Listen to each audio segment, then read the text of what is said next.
কোমল হৃদয় নিয়ে কথা বলেন, কথার মধ্যে যেন মাধুর্য থাকে, মানুষ যেন বুঝে আপনি তাকে জাহান্নাম থেকে বাঁচাতে এসেছেন। আপনার নবী তো তাই করেছেন, রাসূলুল্লাহ সাল্লাল্লাহু আলাইহি ওয়াসাল্লাম তাই করেছেন।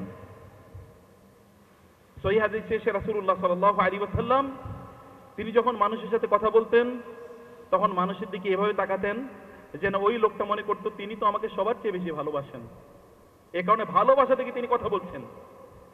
ফেরাউনের কাছে মুসা এবং হারুন আলাইহিস সালাতু ওয়াস সালামকে যাওয়ার জন্য আল্লাহ বললেন এবং বললেন, ইযহাবা ইলা ফিরআউনা ইন্নাহু তাগা ফাকুলা লাহু কাওলান লাইয়িনা লাআল্লাহু ইয়াতাযাক্কারু ওয়া ইয়াখশা।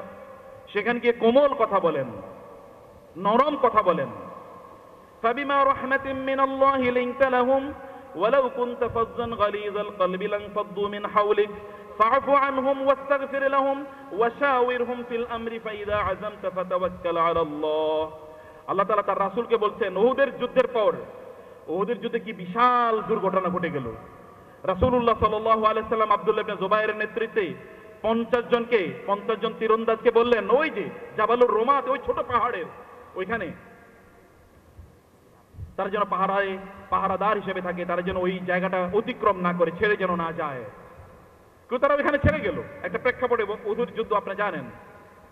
এরপরে 70 জন সাহাবী রাসূল সাল্লাল্লাহু আলাইহি ওয়াসাল্লামের চাচা সাইয়্যিদুশ শুহাদা হামজা ইবনে আব্দুল মুত্তালিব রাদিয়াল্লাহু তাআলা আনহু তিনিও শাহাদাত বরণ করলেন। হানজালা রাদিয়াল্লাহু তাআলা আনহু, আর কত সাহাবী শাহাদাত বরণ করেছেন।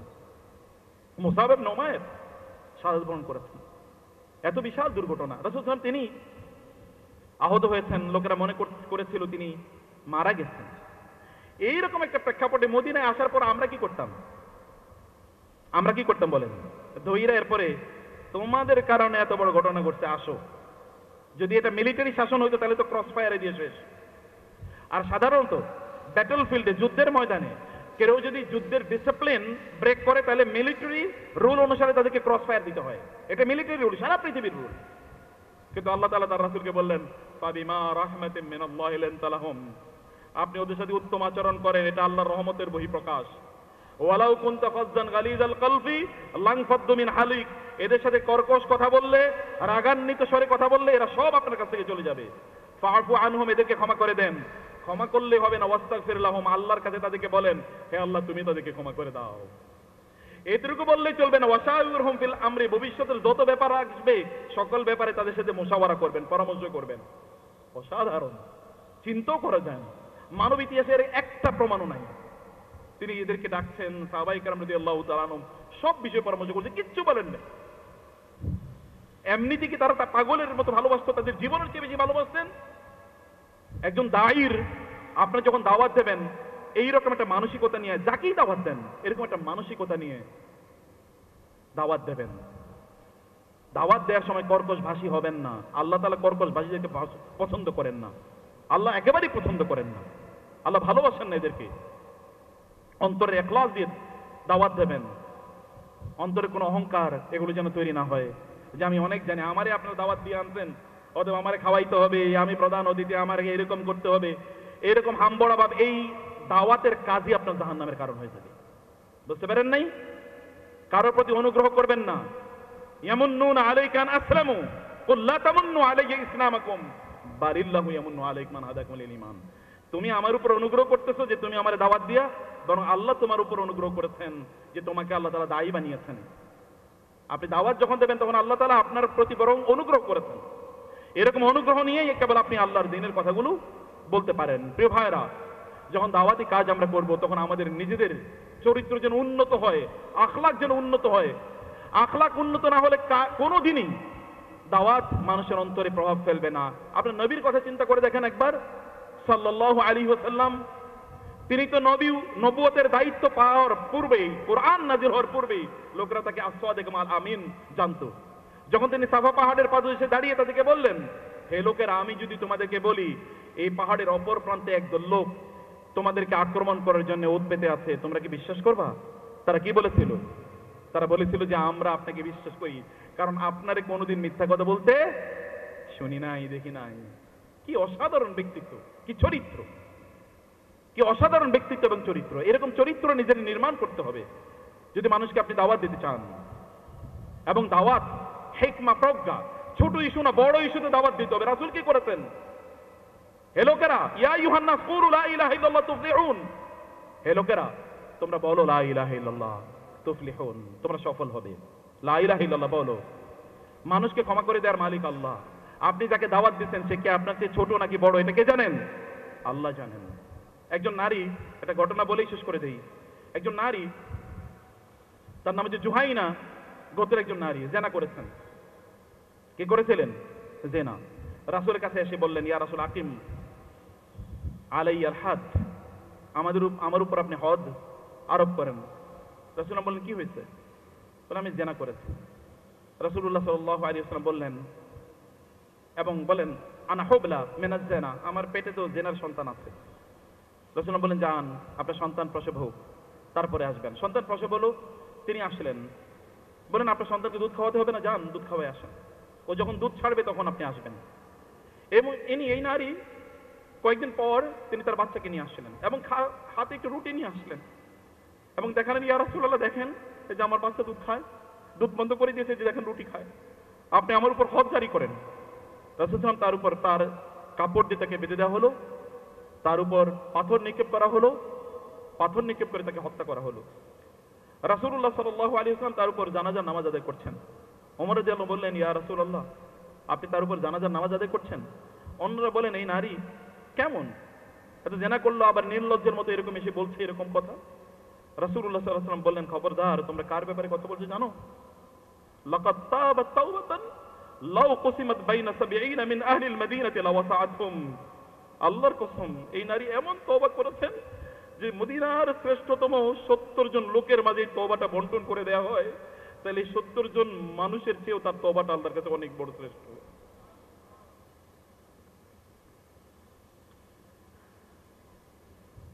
আপনারা যাকে ঘৃণা করছেন, লোকটা হয়তো অপরাধী, অন্যায় করছে, তার মর্যাদা সে যে কেমন তওবা করছে আপনি জানেন না। মাইজ বিন মালিক রাসূলের কাছে আসলে, ইয়া রাসূলুল্লাহ আমি জিনা করছি, আপনি আমার উপর হদ জারি করেন। রাসূল বললেন, মাইজ আবিকা জুনুন, তুমি কি পাগল? সাহাবায়ে কেরাম বললেন, লা ইয়া রাসূলুল্লাহ লাইসা বিজুনুন লাইসা বিমাজনুন, ও মাজনুন, পাগল না।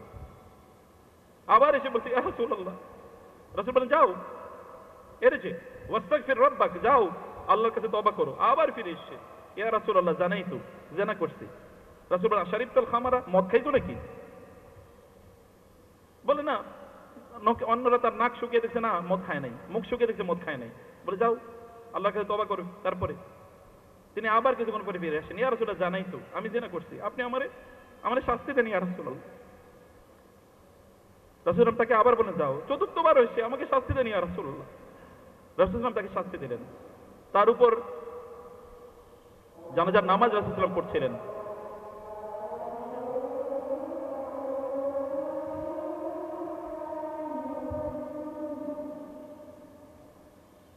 তার উপর রাসূলুল্লাহ সাল্লাল্লাহু আলাইহি ওয়াসাল্লাম সাল্লা আলাইহি নবী সাল্লাল্লাহু আলাইহি ওয়াসাল্লাম, রাসূল সাল্লাল্লাহু তার জানাজার নামাজ আদায় করলেন। ওমর রাদিয়াল্লাহু তাআলা বললেন, ইয়া রাসূলুল্লাহ সাল্লাইতা আলাইহি ওয়াকাদ জানা, আপনি তার জানাজার নামাজ পড়ছেন, সে তো জিনা করেছে, সে জিনা করেছে। রাসূল সাল্লাল্লাহু বললেন, ইয়া ওমর লাকাদ তাবা তাওবাতান লাউ কুসিমাত বাইনা উম্মাতিন লা ওয়াসাআত। ওমর কিভাবে তোমাকে বলি, সে যে তওবা করেছে, যদি গোটা একটা উম্মতের মাঝে তওবাটা ভাগ করে দেয়া হয়, তাহলে উম্মতের তওবা মিলে যা হবে, এই লোকের তওবার লেভেলটা এইরকম। আপনি মানুষকে তুচ্ছ কইরেন না, তুচ্ছ মনে করবেন। আপনি যাকে দাওয়াত দিচ্ছেন উনি আপনার চেয়ে অনেক বড় মর্যাদাবান হতে পারে, তাই মানুষকে তুচ্ছ করার কোনো কারণ নেই। আল্লাহ সুবহানাহু ওয়া তাআলা জানেন না আল্লাহর কাছে কে প্রিয়, এটা কেবল আল্লাহই জানেন। মানুষকে ভালোবাসেন, মানুষকে ভালোবেসে দিনের কথাগুলো মানুষকে বলবেন। মানুষের দিনের কথা বলছেন মনে হচ্ছে আপনি মারতে গেছেন মানুষকে, এটা কেমন কথা হলো? শব্দ চয়ন, আল্লাহ রাসূলের কি অসাধারণ শব্দ চয়ন ছিল। আলী রাদিয়াল্লাহু বললেন, ইয়া রাসূলুল্লাহ আপনি যেখানেই যান এমন ভাষা ব্যবহার করেন আমরা বুঝিও না। ওমর আবু বকর বললেন, ইয়া রাসূলুল্লাহ আলাইহি রাদিয়াল্লাহু তাআলা আনহু, যে আমরা আরবি ভাষার পণ্ডিত, কিন্তু আপনি যে আরবি বলেন এই আরবি তো কোনোদিন শুনিনি। রাসূলুল্লাহ সাল্লাল্লাহু আলাইহি ওয়াসাল্লাম এত অসাধারণ আরবি ভাষা, আফসাহুল আরব, আরবের মধ্যে শ্রেষ্ঠতম ফাসি তিনি ছিলেন, এত অসাধারণ। ওতেই তো জাওয়ামি আল কালিম, আল্লাহ তাআলা আমাকে কম কথায় ব্যাপক বোঝানোর এই তৌফিক ক্ষমতা আল্লাহ তাআলা আমাকে দিয়েছেন। মুজিজা এটা রাসূলুল্লাহ সাল্লাল্লাহু আলাইহি ওয়াসাল্লামের, সুন্দর করে মানুষকে বোঝানো, মানুষকে সুন্দর করে কথা বলা। এবং যারা দায়ী, আপনারা যদি দাওয়াতি কাজ করতে চান তাহলে ইবাদতের মাত্রা বাড়িয়ে দেন। ইবাদতের মাত্রা, আল্লাহর সাথে কানেক্টিভিটি যত বাড়বে তত আপনার দাওয়াতের ফসল বেশি পাবেন। আর ফসল না পাইলে কি, আপনার দাওয়াতের ফসল ফল দেবে কে? আল্লাহ। আপনার প্রতিদান তো পাবেন আল্লাহর কাছে, ফাজরুহু আলাল্লাহ, প্রতিদান দেবেন আল্লাহ। মানুষ গ্রহণ করলো কি করলো না এটা মানুষের সমস্যা, এটা আপনার সমস্যা না। আপনার প্রতিদান তো আল্লাহ তাআলার কাছে আপনি পাবেন। এ কারণে দায়ীদেরকে কোরআন এবং সুন্নাহর বাইরে কথা না বলা উচিত। কোরআন এবং সুন্নাহর ব্যাপারে গভীর জ্ঞান থাকা দরকার। যে দায়ী কোরআন এবং সুন্নাহ জানে না, তার দাওয়াতি কাজ করা হারাম তার জন্য। কারণ সে নন ইস্যুকে ইস্যু বানাবে। দেখেন না এক জায়গায় গিয়ে মারামারি বাঁচায় দিচ্ছে, ওইখানে মারামারির ইস্যুই না, কিন্তু মারামারি তৈরি করে দিচ্ছে। কোনটা আলোচনা করা দরকার এটা তিনি জানে না। ইন্নাকা তা'তি কওমান আহলা কিতাবিন, রাসূলুল্লাহ যখন মুআয ইবনে জাবালকে ইয়েমেনে পাঠিয়েছেন বলেছেন আগে তুমি তাদেরকে তাওহীদের দাওয়াত দাও, কোনটা ইস্যু এটা তুমি বুঝো আগে, তারপরে তুমি নামাজের কথা বলবা সিরিয়ালি। সম্মানিত ভাইরা, এটাই আমার লাস্ট পয়েন্ট আপনাদের জন্য, যে আপনারা অনুগ্রহ করে নিজেরা দায়ী হয়ে যান এবং দিনটাকে ভালো করে বুঝেন, দিন প্র্যাকটিস করেন, পরিবারটাকে দিনের আওতায় নিয়ে আসেন, পরিবারটাকে একটা দাওয়াতি পরিবারে রূপান্তরিত করেন। আল্লাহ তাআলা ইসলামিক ফাউন্ডেশনের এই যে চমৎকার আয়োজনটাকে আল্লাহ কবুল করে নেন, এবং যারা এর পেছনে শ্রম দিচ্ছেন আল্লাহ তাআলা তাদের সময় এবং শ্রমগুলোকে কবুল করে নেন। আপনারা এখানে বেশি করে আসবেন। যারা অনলাইনে অনেকে শুনছেন, এটা পক্ষকাল ব্যাপী, এটা চলবে কত তারিখ পর্যন্ত? 19 তারিখ পর্যন্ত চলবে। অতএব আপনারা আসবেন প্লিজ। এরপরে মাসব্যাপী কিন্তু এখানে বই মেলা আছে, এবং বিদেশি অনেকগুলো বই এর স্টল আসছে। এত অসাধারণ বাংলাদেশের বইয়ের বাজার কিন্তু আল্লাহর রহমতে, মানে বইয়ের প্রকাশনা এই ইন্ডাস্ট্রিটা এত ডেভেলপ করেছে, এখন কিসের ইউরোপ আমেরিকা এবং আপনার আরব বিশ্ব তাদের প্যারালাল চলে গেছে আল্লাহর রহমতে। আসেন, বই কেনেন, বাচ্চাদেরকে বই উপহার দেন প্লিজ। জাযাকুমুল্লাহু খায়রান। হাযা ওয়া সাল্লাল্লাহু সুবহানাহু ওয়া তাআলা নবিয়ানা মুহাম্মদ ওয়া আলিহি ওয়া সাহবিহি আজমাইন।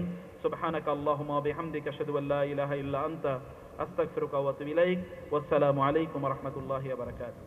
সম্মানিত মুসলিয়ান ইকরাম, আপনারা একটু প্লিজ একটু উঠবেন না, একটু আমরা আমাদের একজন সভাপতি আছেন, আমরা 1-2 মিনিট ওনার একটু কথা শুনবো। ছোট্ট একটু মুনাজাত, জামাত 8:15 আপনারা সুযোগ পাবেন।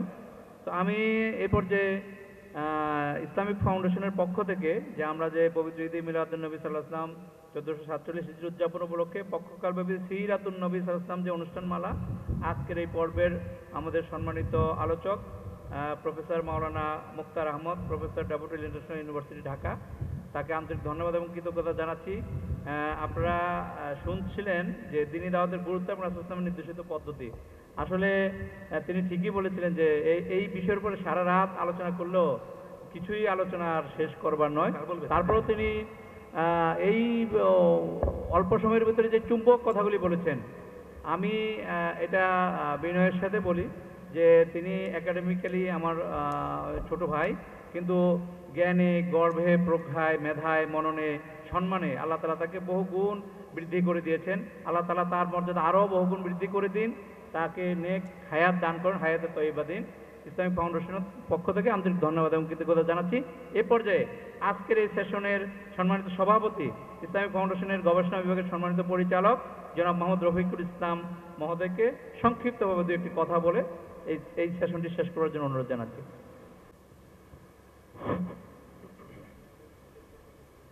আসসালামু আলাইকুম ওয়া রাহমাতুল্লাহ। আলহামদুলিল্লাহি কাফা ওয়া সালামুন আলা ইবাদিহিল্লাযিনা ইসতাফা, আম্মা বাদ। কথা বলার সুযোগ কম। ইসলামিক ফাউন্ডেশন আয়োজিত এই পক্ষকালব্যাপী মিলাদুন নবী উপলক্ষে এই সিরাত মাহফিলে আমরা প্রতিদিন 2টা সেশনে এশার আগে এবং পরে ওয়াজ মাহফিল অনুষ্ঠানের আয়োজন করা হয়েছে। আজকে আমাদের যিনি বক্তব্য রাখলেন দাওয়াত সম্পর্কে, দিনের দাওয়াত সম্পর্কে, তিনি দাওয়াত বিভাগ কর্তৃক আয়োজিত এই দাওয়াত সম্পর্কে তিনি চমৎকার বক্তব্য রেখেছেন। ওনার একটা বৈশিষ্ট্য হলো যে তিনি যে সমস্ত কথা বলেছেন প্রত্যেকটা কথার সাথে কোরআনের আয়াত রেফারেন্স দিয়েছে। এটা একটি চমৎকার উদাহরণ। এরকম সাধারণত বক্তা যারা বা ওয়াইজিন যারা বলে থাকেন না। আমি এই জিনিসটা তার ভিতরে লক্ষ্য করলাম, মানে ভিতরে তার এলেম আছে। আরো যদি সময় দেওয়া হয়তো আরো সুন্দরভাবে চমৎকারভাবে তিনি উপস্থাপন করতে পারতেন। যাই হোক, উনি যে বক্তব্য রেখেছেন দাওয়াত সম্পর্কে একটা বিশেষ কথা উনি বলেছেন, আপনারা হয়তো খেয়াল করেছেন যে শোনাটা গুরুত্বপূর্ণ বেশি। আপনারা আজকে যা শুনলেন তা আমল করার চেষ্টা করবেন, নিজে আমল করবেন। এবং উনি আরেকটা কথা বলছেন যে আপনার পরিবারকে বলবেন, আপনার স্ত্রীকে বলবেন, দাওয়াত দিবেন তাদেরকে। কি দাওয়াত দিবেন? আজকে যা শুনে গেলেন আপনার পরিবার পরিজনকে সেটা বলবেন, আমল করার চেষ্টা করবেন, নিজে করবেন, পরিবারকে বলবেন এবং সমাজে যারা আছেন তাদেরকে উদ্বুদ্ধ করার চেষ্টা করবেন। সম্মিলিতভাবে যদি আমরা এই দাওয়াত, ইসলামের দাওয়াতটা সবার কাছে পৌঁছাইতে পারি, ইসলামের বাণী যদি পৌঁছাইতে পারি, আমাদের নৈতিক মূল্যবোধ যেটা আছে সেটা আমাদের ভিতরে জাগ্রত হবে। আমরা যে ফিতনা ফাসাদে জড়িয়ে যাচ্ছি, সমাজ জড়িয়ে যাচ্ছে, আমাদের সন্তানরা বিপদগামী হচ্ছে, এটা থেকে আল্লাহ পাক হয়তো আমাদেরকে নাজাত দিতে পারেন, উদ্ধার করতে পারেন। আমরা আজকের মাহফিলে যা শুনলাম এটা যাতে আমাদের এই আমল করি এবং এটা যাতে আমাদের নাজাতের উসিলা হয়, সেজন্য আল্লাহ পাকের কাছে আমরা দোয়া করব। এসার পরে আবার ওয়াজ মাহফিল আছে, আশা করি আমরা সেই ওয়াজ মাহফিলেও অংশগ্রহণ করব। এই বলে আমাদের নামাজের সময় হয়ে আসছে, অনেকের হয়তো ওযু নাই, আমরা ওযু করতে যাব। আমরা দিনমুখী হই, ইসলামমুখী হই, আমরা বিপদগামী যাতে না হই সেজন্য আমরা সর্বাত্মক চেষ্টা করব। এই বলে আমার বক্তব্য শেষ করছি। আসসালামু আলাইকুম ওয়া রাহমাতুল্লাহ।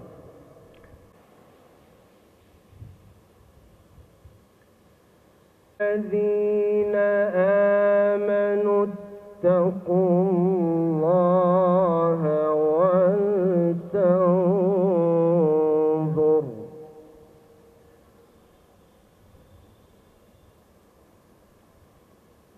اتقوا الله ولتنظر نفس ما قدمت لغد واتقوا الله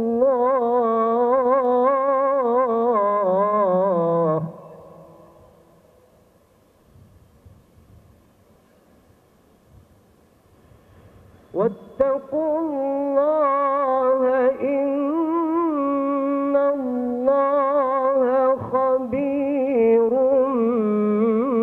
بما تعملون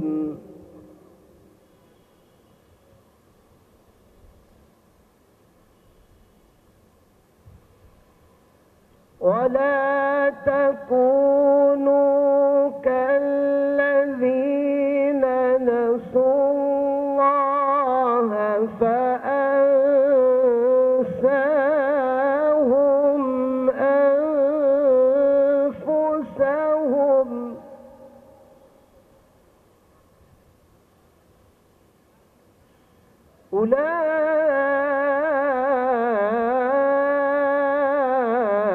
أولئك هم الفاسقون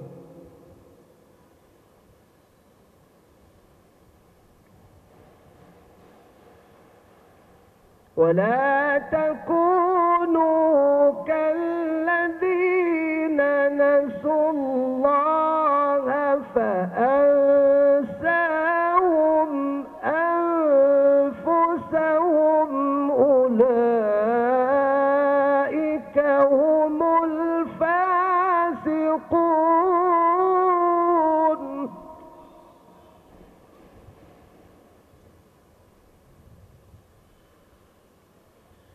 لا يستوي أصحاب النار وأصحاب الجنة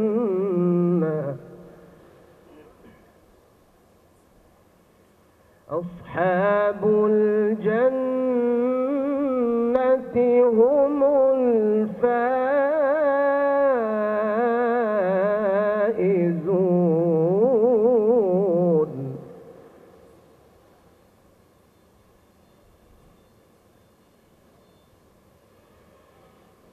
لا يستوي أصحاب النار وأصحاب الجنة أصحاب الجنة هم الفائزون.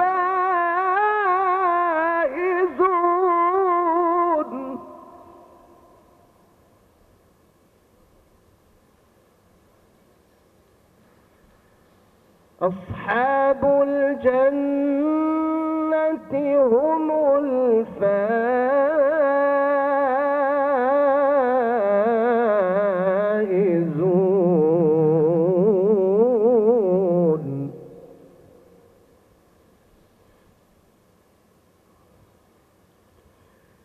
لو أنزلنا هذا القرآن على جبل لرأيته خاشعا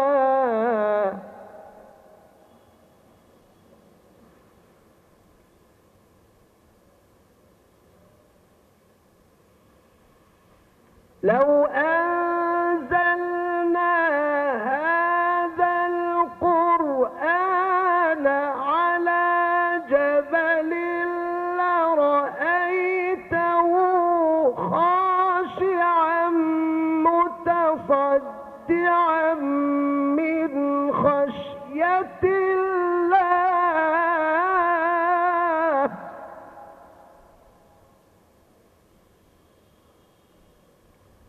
وتلك الأمثال نضربها للناس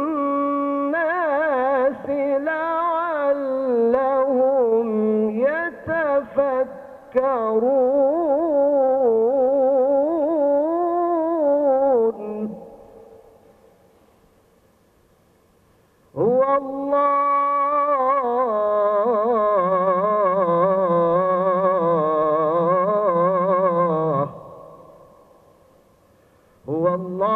الذي لا إله إلا هو.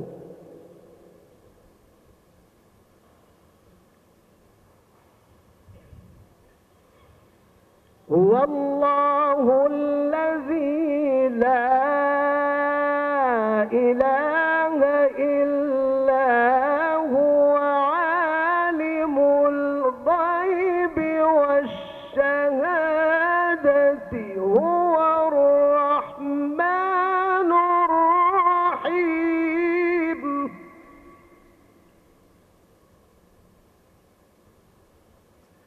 هو الله الذي لا إله إلا هو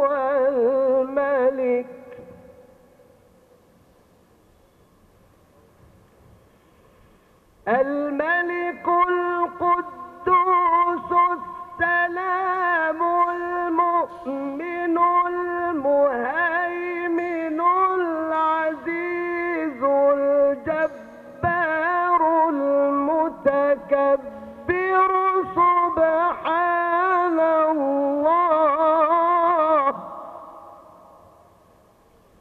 سبحان الله عما يشركون. هو الله الخالق البارئ المصور له الأسماء الحسنى يسبح له ما في السماوات والأرض وهو العزيز الحكيم.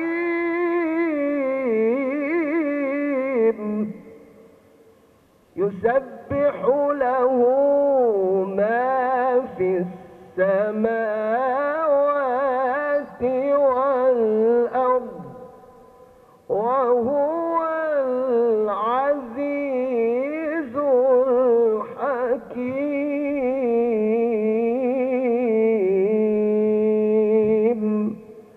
صدق الله مولانا العظيم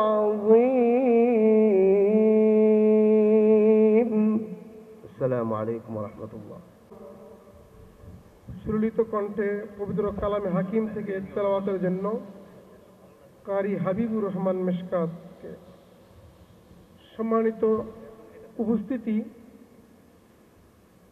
পবিত্র ঈদে মিলাদুন্নবী সাল্লাল্লাহু আলাইহি ওয়াসাল্লাম 1447 হিজরি উদযাপন উপলক্ষে ইসলামিক ফাউন্ডেশন কর্তৃক আয়োজিত পক্ষকালব্যাপী সিরাতুন্নবী সাল্লাল্লাহু আলাইহি ওয়াসাল্লাম অনুষ্ঠান মালার আজকে 10 তারিখে আমাদের মাঝে অনুষ্ঠানের সভাপতিত্ব করছেন ইসলামিক ফাউন্ডেশনের সুযোগ্য পরিচালক গবেষণা বিভাগ জনাব মোহাম্মদ রফিকুল ইসলাম।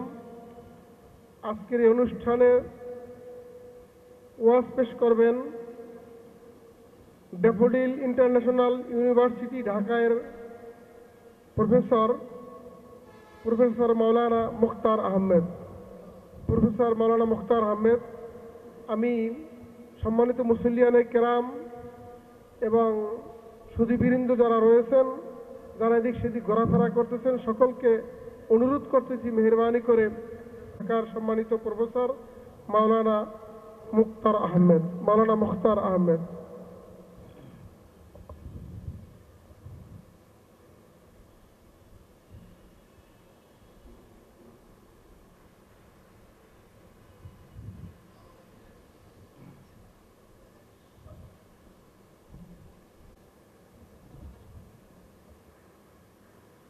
السلام عليكم ورحمة الله وبركاته.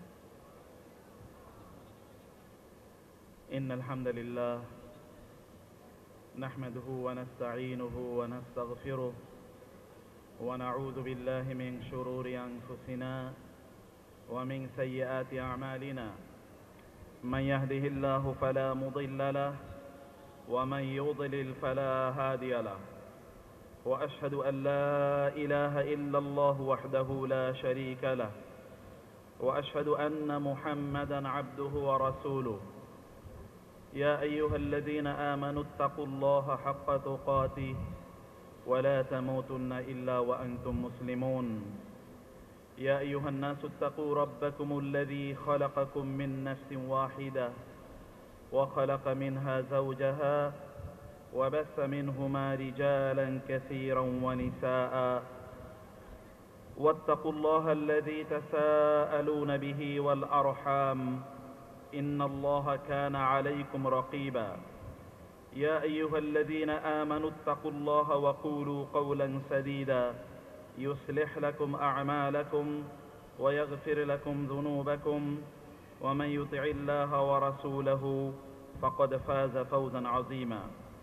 أما بعد، فإن أصدق الحديث كتاب الله وخير الهدي هدي محمد صلى الله عليه وسلم وشر الأمور محدثاتها وكل محدثة بدعة وكل بدعة ضلالة وكل ضلالة في النار. أما بعد، فأعوذ بالله من الشيطان الرجيم. بسم الله الرحمن الرحيم. إن الذين قالوا ربنا الله ثم استقاموا تتنزل عليهم الملائكة ألا تخافوا ولا تحزنوا وأبشروا بالجنة التي كنتم توعدون. نحن أولياؤكم في الحياة الدنيا وفي الآخرة ولكم فيها ما تشتهي أنفسكم ولكم فيها ما تدعون نزلا من غفور رحيم. ومن أحسن قولا ممن دعا إلى الله وعمل صالحا وقال إنني من المسلمين.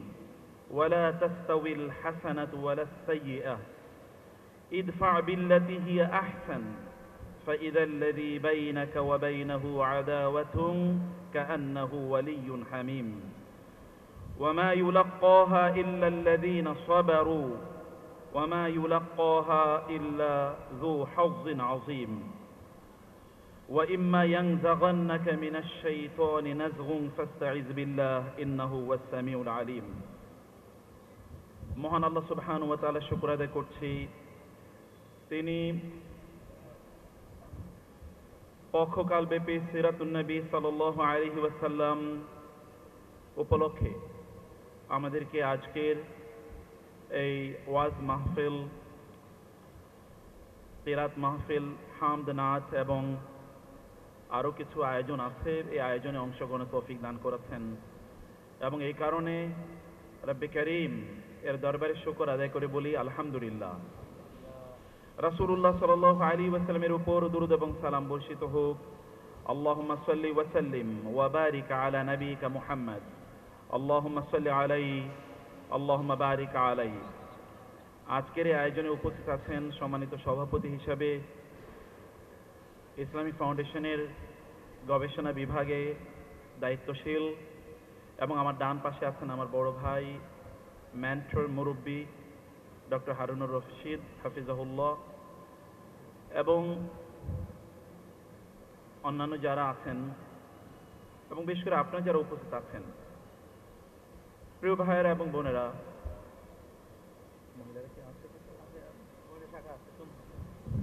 আল্লাহ সুবহানাহু ওয়া তাআলা আমাদের উপর মেহেরবানি করেছেন, অনেক ধরনের মেহেরবানি। তার মধ্যে একটা প্রধানতম মেহেরবানি হচ্ছে আল্লাহ তাআলা আমাদেরকে কেবল সৃষ্টি করে এমনিতে ফেলে রাখেন নাই। আফা হাসিবতুম আন্নামা খলাকনাকুম আবাসা ওয়া আন্নাকুম ইলাইনা লা তুরজাউন। তোমরা কি মনে করছো আমি তোমাদেরকে এমনি সৃষ্টি করেছি? আফা হাসিবতুম, তোমরা কি মনে করছো?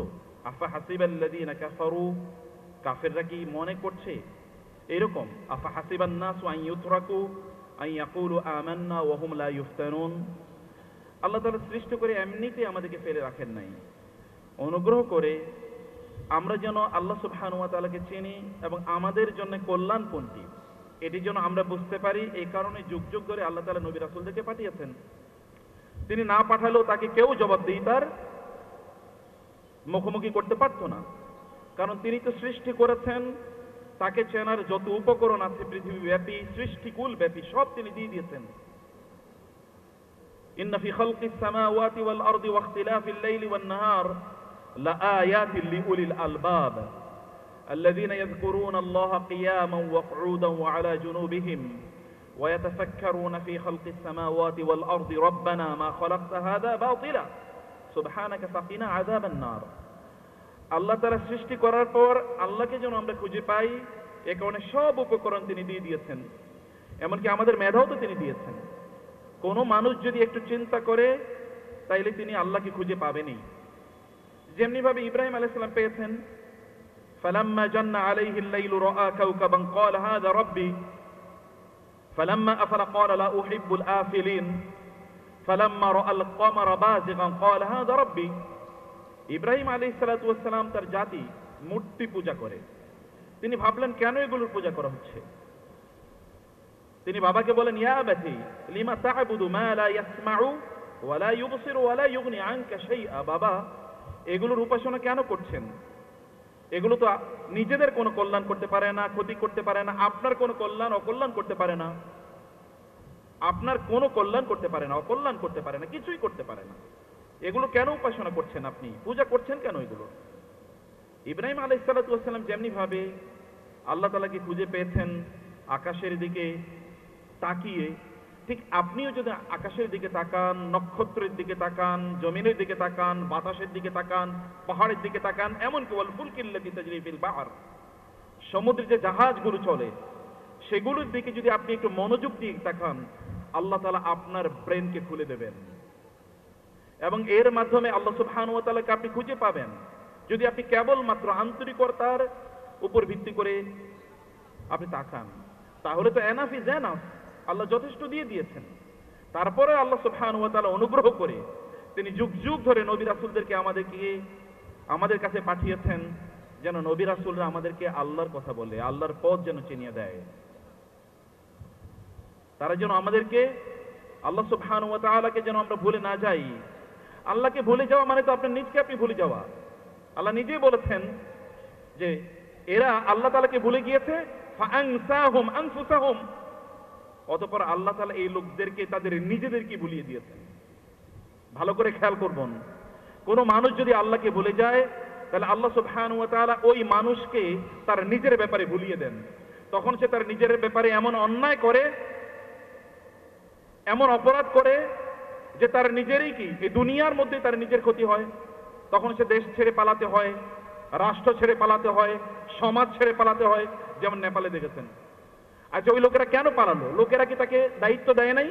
সেই লোকগুলোই কেন তাদের বিরুদ্ধে বিক্ষুব্ধ হলো? তার মানে এই লোকগুলো তাদের নিজেদের উপরে জুলুম করেছে। কখন জুলুম করেছে তারা? যখন তারা আল্লাহকে ভুলে গিয়েছে। When you forget Allah, then Allah make you forget yourself. যখন আপনি আল্লাহকে ভুলে যান তখন আল্লাহ তাআলা আপনাকে আপনার নিজকে ভুলিয়ে দেন। আপনি তখন নিজকেই চেনেন না, বুঝেন না।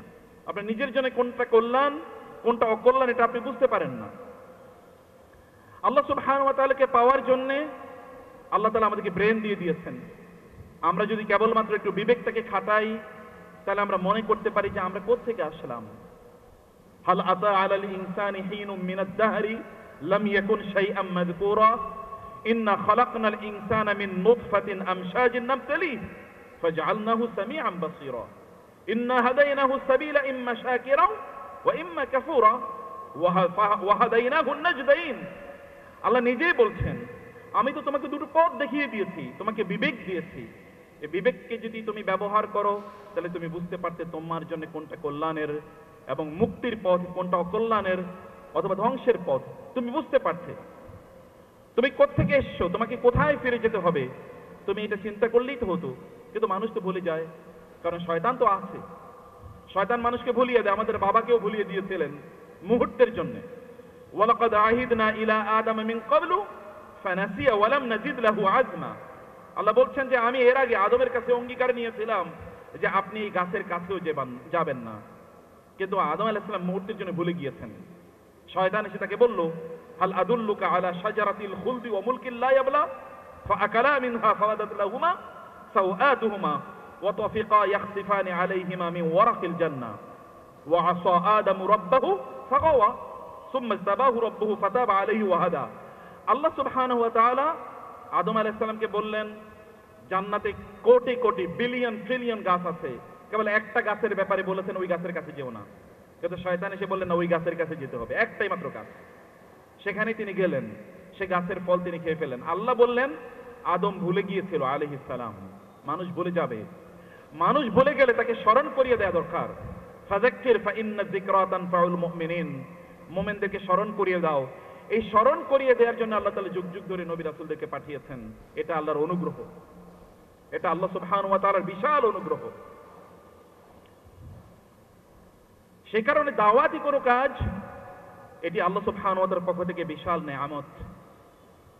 আর এই নেয়ামত আমরা ভোগ করার কারণে, এই নেয়ামত যুগ যুগ ধরে আমরা পাওয়ার কারণে আমরা বরং আল্লাহর সুবহানাহু ওয়া তাআলার কৃতজ্ঞতা আরো বেশি বেশি আদায় করা দরকার। প্রিয় ভাইরা এবং বোনেরা, আল্লাহ সুবহানাহু ওয়া তাআলা আল্লাহর দ্বীনকে মানুষের কাছে পৌঁছে দেওয়ার জন্য, তাবলীগ এন্ড দাওয়া, মানুষের কাছে আল্লাহর দ্বীনকে পৌঁছে দেওয়ার জন্য নবী রাসূলদেরকে যেমনি ভাবে দায়িত্ব দিয়েছেন, নবী রাসূলদের পর নবী রাসূলদের উত্তরসূরিদেরকে আল্লাহ সুবহানাহু ওয়া তাআলা এই দায়িত্বই প্রদান করেছেন। ফালাউলা নাফারা মিন কুল্লি ফিরকাতিন মিনহুম তাইফাতুল লিয়াতাফাক্কাহু ফিদ-দীন ওয়া লিইউনযিরু কওমাহুম ইযা রাজাউ ইলাইহিম লাআল্লাহুম ইয়াহদারুন। ভালো করে শুনুন, আপনি কিন্তু নিজেও দায়ী, আপনাকে দাওয়াত দিতেই হবে। মনে করার কোনো কারণ নাই যে আমাদের হারুন ভাই অথবা আমাদের দায়িত্বশীলরা তারাই কেবলমাত্র আপনাদেরকে দাওয়াত দেবে, কেবল যারা আলেম অথবা যারা খতিব, যারা মাওলানা, যারা ইমাম কেবল দাওয়াত দেবে তারাই। আপনাদের কোনো দাওয়াতের কাজ নাই, এটা মনে করার কোনো কারণ নাই। কুল্লুকুম রাঈন ওয়া কুল্লুকুম মাসউলুন আন রাঈয়াতিহি। প্রত্যেককেই আল্লাহ তাআলার কাছে জবাবদিহি করতে হবে কিয়ামতের দিন।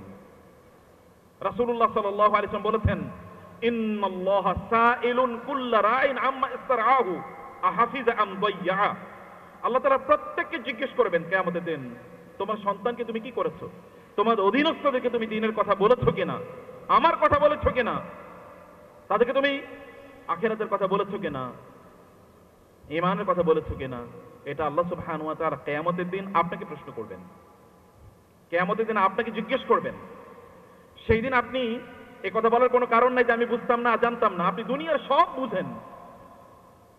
ইয়ালামুন, আল্লাহ সুবহানাহু ওয়া তাআলা রোমানদের, তৎকালীন এই যে এখনকার ইউরোপিয়ান এবং আমেরিকান যে কন্টিনেন্ট, তাদের যে সিভিলাইজেশন, এদের পূর্বসূরি রোমানরা, রোমান এম্পায়ার, তাদের মূল্যায়ন করতে গিয়ে আল্লাহ সুবহানাহু ওয়া তাআলা, তাদের নিন্দা করতে গিয়ে আল্লাহ তাআলা বলেছেন, ইয়ালামুনা যাহিরাম মিনাল হায়াতিদ দুনিয়া ওয়া হুম আনিল আখিরাতি হুম গাফিলুন। এই লোকেরা দুনিয়ার পণ্ডিত, মহাপণ্ডিত। দুনিয়া সম্পর্কে তারা এত বেশি বুঝে যে তাকে যদি বলা হয় দুনিয়া সম্পর্কে বলার জন্য, সে তার মুখে খই ফোটাতে পারবে। কিন্তু যদি আখিরাতের ব্যাপারে বলা হয়, তাইলে বলে আমি তো আসলে ইসলাম সম্পর্কে কিছুই বুঝি না, কিছুই জানি না। জানলা না কেন তুমি? যিনি তোমাকে সৃষ্টি করেছেন তার সম্পর্কে জানলা না কেন? আল্লাহ জিজ্ঞেস করবেন, আমি কি তোমাকে তৈরি করিনি? আমি কি তোমাকে বিবেক দেই নাই? আমি কি তোমাকে খাদ্য প্রদান করিনি? আমি কি তোমাকে জীবন প্রদান করিনি? তুমি কেন আমাকেই ভুলে গেলে? কেন তুমি আমাকে ভুলে গেলে? আল্লাহ সুবহানাহু ওয়া তাআলাকে ভুলে গেলে আপনি আপনার নিজের ক্ষতি করছেন, আপনার নিজের জীবনটাকে কণ্টকাকীর্ণ করছেন। ভালো করে শুনুন, যারা দিন প্র্যাকটিস করে তাদের কাছে যান, গিয়ে দেখেন জান্নাত কাকে বলে। ইবনে তাইমিয়া রাহিমাহুল্লাহ বলেছেন এই কারণে, মান লাম ইয়াদখুল জান্নাতাদ দুনিয়া লা ইয়াদখুলু জান্নাতাল আখিরা। কেউ যদি দুনিয়ার জান্নাতে প্রবেশ করতে না পারে, ও কোনোদিন আখিরাতের জান্নাতে যেতে পারবে না। দুনিয়ার জান্নাত কি? দুনিয়ার জান্নাত হলো যিকরুল্লাহ, আল্লাহ জিকির, ইবাদাতুল্লাহ, আল্লাহ সুবহানাহু ওয়া তাআলা ইবাদত। রাতের বেলা যেই ব্যক্তিরা, যেই লোকেরা তাহাজ্জুদের নামাজে দাঁড়িয়ে থাকে, লম্বা কেরাত পড়ে এবং লম্বা সেজদায় লুটিয়ে থেকে সুবহান রাব্বিয়াল আলা পড়ে, একবার জিজ্ঞেস করে দেখেন সে কি সুখ পায়। আপনি 5 স্টার হোটেলে, আপনার চারপাশে প্রচুর পরিমাণ খাদেমা খুদ্দাম আছে, আপনাকে বিভিন্ন রং বেরঙের খাবার এবং পানীয় দিচ্ছে, আপনি মজা পানই নাই, দুনিয়ার জীবনে মজা পান নাই। এই যে হার্ট, এই যে কলবটাকে আল্লাহ এমন ভাবে তৈরি করেছেন, দুনিয়ার কোন জিনিস কলবটাকে প্রশান্ত করতে পারে না। ইয়া আইয়াতুহান নাফসুল মুতমাইন্না ইরজিই ইলা রাব্বিকি রাদিয়াতাম মারদিয়া ফাদখুলি ফি ইবাদি ওয়াদখুলি জান্নাতি।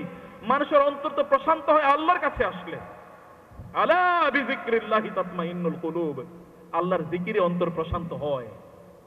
আল্লাহর জিকিরে অন্তর প্রশান্ত হয়। আপনার নবীর উপর কি পরিমাণ জুলুম এবং অত্যাচার চালানো হয়েছে, কিন্তু একদিনের জন্য তিনি মন খারাপ করেন নাই। আর আপনার মতো আত্মহত্যা করতে মনে চায় না তার, যে আত্মহত্যা করি, কেন এত জুলুম, কেন এত নির্যাতন আমার উপর, কোনোদিন করে না।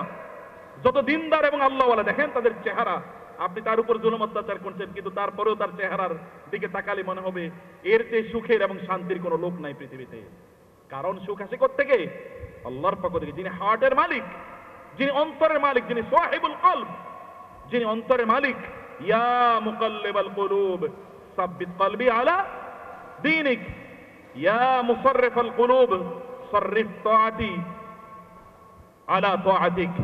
আল্লাহ তাআলার কাছে বলা, হে আল্লাহ, তুমি আমার অন্তরটাকে তোমার ইবাদতের উপর নিবদ্ধ করে দাও। কারণ এই অন্তরটা যেই কেমিস্ট্রি দিয়ে তৈরি, এখানে যে কেমিক্যাল এবং এখানকার যে এলিমেন্ট কম্পোনেন্ট যা তৈরি, যা দিয়ে এটাকে আল্লাহ তৈরি করেছেন, ওটাকে আবার আল্লাহর জিকিরের সাথে যায়, আর কিছুর সাথে যায় না। অন্য কোনো কিছু এটার জন্য টক্সিকেশন তৈরি করে, ফ্লেমেশন তৈরি করে, ইনফ্লেমেশন, মানে এটা কেবল তখন দাহ্য হতে থাকে, তখন জ্বলতে থাকে, আরো চাই। আল্লাহকুমুত তাকাসুর হাত্তা যুরতুমুল মাকাবির। কোনদিন তুমি পরিতৃপ্ত হবে না। এই দুনিয়া পরিতৃপ্ত তোমাকে কোনদিন করতে পারবে না। কেবল তোমাকে পরিতৃপ্ত করতে পারে কেবল যিকরুল্লাহ, আল্লাহ জিকির, কেবল আল্লাহ জিকির। নবী রাসূল এই উদ্দেশ্যে এসেছেন। আপনি আল্লাহকে যদি ভুলে যান, তাহলে আপনি আপনার নিজের ক্ষতি করছেন, আপনি দুনিয়াটাকে কণ্টকাকীর্ণ করে দিচ্ছেন। ওয়ামান আ'রাদা আন যিকরি ফাইন্না লাহু মাঈশাতান দনকা ওয়া নাহশুরুহু ইয়াওমাল কিয়ামাতি আ'মা ক্বালা রাব্বি লিমা হাশারতানি আ'মা ওয়া ক্বাদ কুনতু বাসীরা ক্বালা কাযালিকা ক্বাদ আতাতকা আয়াতুনা ফানাসিতাহা ওয়া কাযালিকাল ইয়াওমা তুনসা ওয়া কাযালিকা নাজজি মান আসরাফা ওয়া লাম ইউমিন বিআয়াতি রাব্বিহি ওয়াল আযাবুল আখিরাতি আশাদ্দু ওয়া আবকা। আল্লাহ তাআলা কি বলেছেন? যেই ব্যক্তি আল্লাহকে ভুলে যায়, ফাইন্না লাহু মাঈশাতান দনকা, আমি তার জন্যে এই দুনিয়ার জীবনটাকেই অত্যন্ত সংকীর্ণ করে দেই। আপনি 5,000 স্কোয়ার ফিটের ফ্ল্যাটে থাকতে পারেন, তারপরে ওটা ছাড়িয়ে পালাইতে হবে। বিশাল বড় 500-700 লোক আপনার প্রতিদিন সেবা করতে, এরপরে আপনার চলে যেতে হবে, কোনো কিছু পাবেন না। এরপর দেখবেন দুনিয়া কতটা সংকীর্ণ হয়ে যাচ্ছে। দাকাত আলাইহিমুল আরদু বিমা রাহুবাত, এই বিস্তীর্ণ পৃথিবী তাদের জন্য সংকীর্ণ হয়ে যাবে, সংকীর্ণ। কারণ একটাই, তা হলো আপনি আল্লাহকে ভুলে গিয়েছেন। আল্লাহকে যদি আপনি না ভুলে যান, আল্লাহকে যেন আপনি না ভুলে যান, সেই কারণে এই দাওয়াতের কাজগুলো, পদ্ধতিগুলো, প্রিয় ভাইরা, আল্লাহ তাআলা বলেছেন ওয়ামান আহসানু কাওলাম মিম্মান দাআ ইলাল্লাহি ওয়া আমিলা সালিহা। তার কি উত্তম কে? মিম্মান দাআ ইলাল্লাহ, যে ডাকে আল্লাহর দিকে। কাকে ডাকে? কাকে ডাকে বলেন তো? আল্লাহ কি বলছেন কারে ডাকে? বলেন না। মিম্মান দাআ ইলাল্লাহ, দার পরে সরাসরি ইলাল্লাহ, দার পরে কিন্তু একটা মাফুল থাকার কথা। আপনারা যারা আরবি ভাষা জানেন, দা হলো ফেল, এর মধ্যে একটা দমির উজ্জ ফাইল আছে, হুয়া। তো মিম্মান দা, এরপরে ইলাল্লাহি সরাসরি মুতাআল্লিক, মধ্যখানে মাফুল কই? মাফুল উজ্জ। এটা কি আল্লাহ সুবহানাহু ওয়া তাআলার বাণী? তো তিনি কি হঠাৎ করে না বুঝাই অথবা এমনিতে উজ্জ করে রাখলেন? নো, বুঝতে হবে। আল্লাহ সুবহানাহু ওয়া তাআলা যখন বলেছেন মিম্মান দা, মানে হচ্ছে সবাইকে তিনি ডাকেন, তার নিজকেও তিনি ডাকেন। এবং দেখেন এরপরের কথা কি? ওয়া আমিলা সালিহান ওয়া ক্বালা ইন্নানি মিনাল মুসলিমিন। নিজের ব্যাপারে আল্লাহ তাআলা বলছেন, সে ব্যক্তি তার নিজকে সবার আগে ডাকে। আপনার নিজকে আপনি আল্লাহর প্রতি ডাকেন কিনা বলেন? যদি না ডাকেন, আপনার নিজকে আপনি আল্লাহর দিকে ডেকেও দায়ী হতে পারেন। আপনি বলুন, হে আমার অন্তর, তুমি আল্লাহর দিকে রুজু হও। আপনি বলুন সকালবেলা ঘুম থেকে উঠে, মহান আল্লাহ সুবহানাহু ওয়া তাআলার নামে আমি ঘুম থেকে উঠেছি, হে আল্লাহ তোমার নামে আমি ঘুম থেকে উঠেছি, এটা আপনি বলেন। এবং সারাটা দিন আপনার রবের সিদ্ধান্ত মোতাবেক আপনি গোটাটা দিন পরিচালনা করবেন, এটাও আপনার নিজকে আপনি দাওয়াত দেয়া। ঘুমাতে যখন আপনি যাচ্ছেন, আল্লাহুম্মা বিইসমিকা আমুতু ওয়া আহইয়া বিইসমিকা রাব্বি ওয়াদা'তু যামবি ওয়া বিকা আরফাউহু ফাইন আমসাকতাহা ফারহামহা ওয়া ইন আরসালতাহা ফাহফাযহা বিমা তাহফাযু বিহি ইবাদাকাস সালিহিন। আপনি যখন এটা বলেন, আপনি কিন্তু আপনার নিজকে আল্লাহর দিকে ডাকছেন। আপনার নিজকে আপনি ডাকুন, মিম্মান দাআ ইলাল্লাহ। আপনার নিজকে ডেকেও আপনি কিন্তু দাঈ ইলাল্লাহ হতে পারেন। আপনার নিজকে বলুন, আমি আল্লাহর পথে চলবো, এবং এর কারণে আপনি সওয়াব পেয়ে যাবেন। আপনি দাওয়াতের সওয়াব পেয়ে যাবেন, আপনি দায়ীর সওয়াব পেয়ে যাবেন। এবং 2 নম্বর বিষয় হচ্ছে কি, ব্যক্তি তার পরিবার পরিজনকে ডাকবে আল্লাহর দিকে। কাকে ডাকবে? পরিবার পরিজনকে। এখন আমরা কেবল দাওয়াত দিচ্ছি কাকে? বাইরের লোকের জন্য দাওয়াত, কিন্তু আমার পরিবার পরিজনের কারোর জন্যই দাওয়াত নাই। আছে কিনা এরকম? বুঝলেন না? আপনার কথা কি বলে যায় না? কথা কি বোঝা যাচ্ছে? আচ্ছা, মাশাআল্লাহ। একটু হাত তুলে আপনার মাঝে মাঝে একটু আওয়াজ করেন, শোনা যায় কিনা কথা? এইকো হচ্ছে নাকি বেশি? ওকে, মাশাআল্লাহ। 1 নম্বরে দাওয়াত দিতে হবে কাকে বলেন তো? কি বলেছি? 1 নম্বরে দাওয়াত দিতে হবে কাকে? নিজেকে। যে ব্যক্তি তার নিজকে দাওয়াত দেয় না, অন্যকে দাওয়াত দিয়ে দিয়ে বেড়ায়, ওর যে ফাকাদ খাসিরা খুসরানাম মুবিনা, এর চেয়ে বড় ক্ষতিগ্রস্ত আর এই দুনিয়াতে কেউ নাই। সহিহ হাদিসে এসে রাসূলুল্লাহ সাল্লাল্লাহু আলাইহি ওয়াসাল্লাম বলেছেন, ইউজাউ বিরাজুলিন ইয়াউমাল কিয়ামাতি ফায়ুলকা ফিন নার। এক ব্যক্তিকে কিয়ামতের দিন নিয়ে আসা হবে, তাকে জাহান্নামে ছুঁড়ে ফেলা দেওয়া হবে। ফাতান দালিকু আকতাবুহু, অতঃপর তার নাড়ি ভুঁড়িগুলো সব গলে সব পড়ে যাবে। এবং তারপরে সুম্মা ইয়াদুরু কামা ইয়াদুরুল হিমারু হাওলা রাহাহু। এরপরে এই ব্যক্তি এমন ভাবে চরকির মতো ঘুরতে থাকবে, যেমনি ভাবে গাধা, ঘোড়া, গরু কোন একটা জাতাকে কেন্দ্র করে এরকম মানে কোন একটা জিনিসের সাথে বেঁধে রেখেছে, চারপাশে ঘুরতে থাকে, এরকম লোকটা ঘুরতে থাকবে। এরপরে লোকেরা আসবে এবং এসে বলবে, ইয়া হাজা, হে লোক, তুমি না আমাদেরকে দুনিয়াতে ভালো কাজের কথা বলতা, খারাপ কাজ থেকে নিষেধ করতা, তুমি এরকম করতে, তো তোমার আজ কি অবস্থা কেন? তুমি জাহান্নামে কেন? এবং এরকম লাঞ্ছিত অপমানিত অবস্থা কেন? তোমার অবস্থা কি? ঘটনা কি? তখন সেই ব্যক্তি বলবে, হায় হায়, আমি তোমাদেরকে ভালো কথা বলতাম, কিন্তু আমি নিজে আমল করতাম না। আমি তোমাদেরকে খারাপ কাজ থেকে নিষেধ করতাম, কিন্তু আমি নিজে সেই কাজটা করতাম। আজ আল্লাহ তাআলা এই কারণে আমাকে অপমানিত করেছেন, লাঞ্ছিত করেছেন। সম্মানিত ভাইরা, দাওয়াত আগে নিজ, তারপরে পরিবার। ইয়া আইয়ুহাল্লাযীনা আমানু কু আনফুসাকুম ওয়া আহলিকুম নারা وقودها الناس والحجارة عليها ملائكة غلاظ شداد لا يعصون الله ما أمرهم ويفعلون ما يؤمرون আল্লাহ নিজেই বলছেন, আল্লাহ সুবহানাহু ওয়া তাআলা বলছেন, ইয়া আইয়ুহাল্লাযীনা আমানু, এই যারা ঈমানের দাবি করো, এই যে আপনাদেরকে বলছেন, কাফের মুশরিকদেরকে বলছেন না, স্পেশাল অ্যাড্রেস টু ইউ, আপনারা যারা ঈমানের দাবি করছেন আপনাদেরকে বলছে, ইয়া আইয়ুহাল্লাযীনা আমানু, এই যারা ঈমান এনেছো, কু আনফুসাকুম, আগে নিজেদেরকে বাঁচাও, ওয়া আহলিকুম নারা, এরপরে পরিবার পরিজনের বাঁচাও। কি থেকে বাঁচাও? কি থেকে?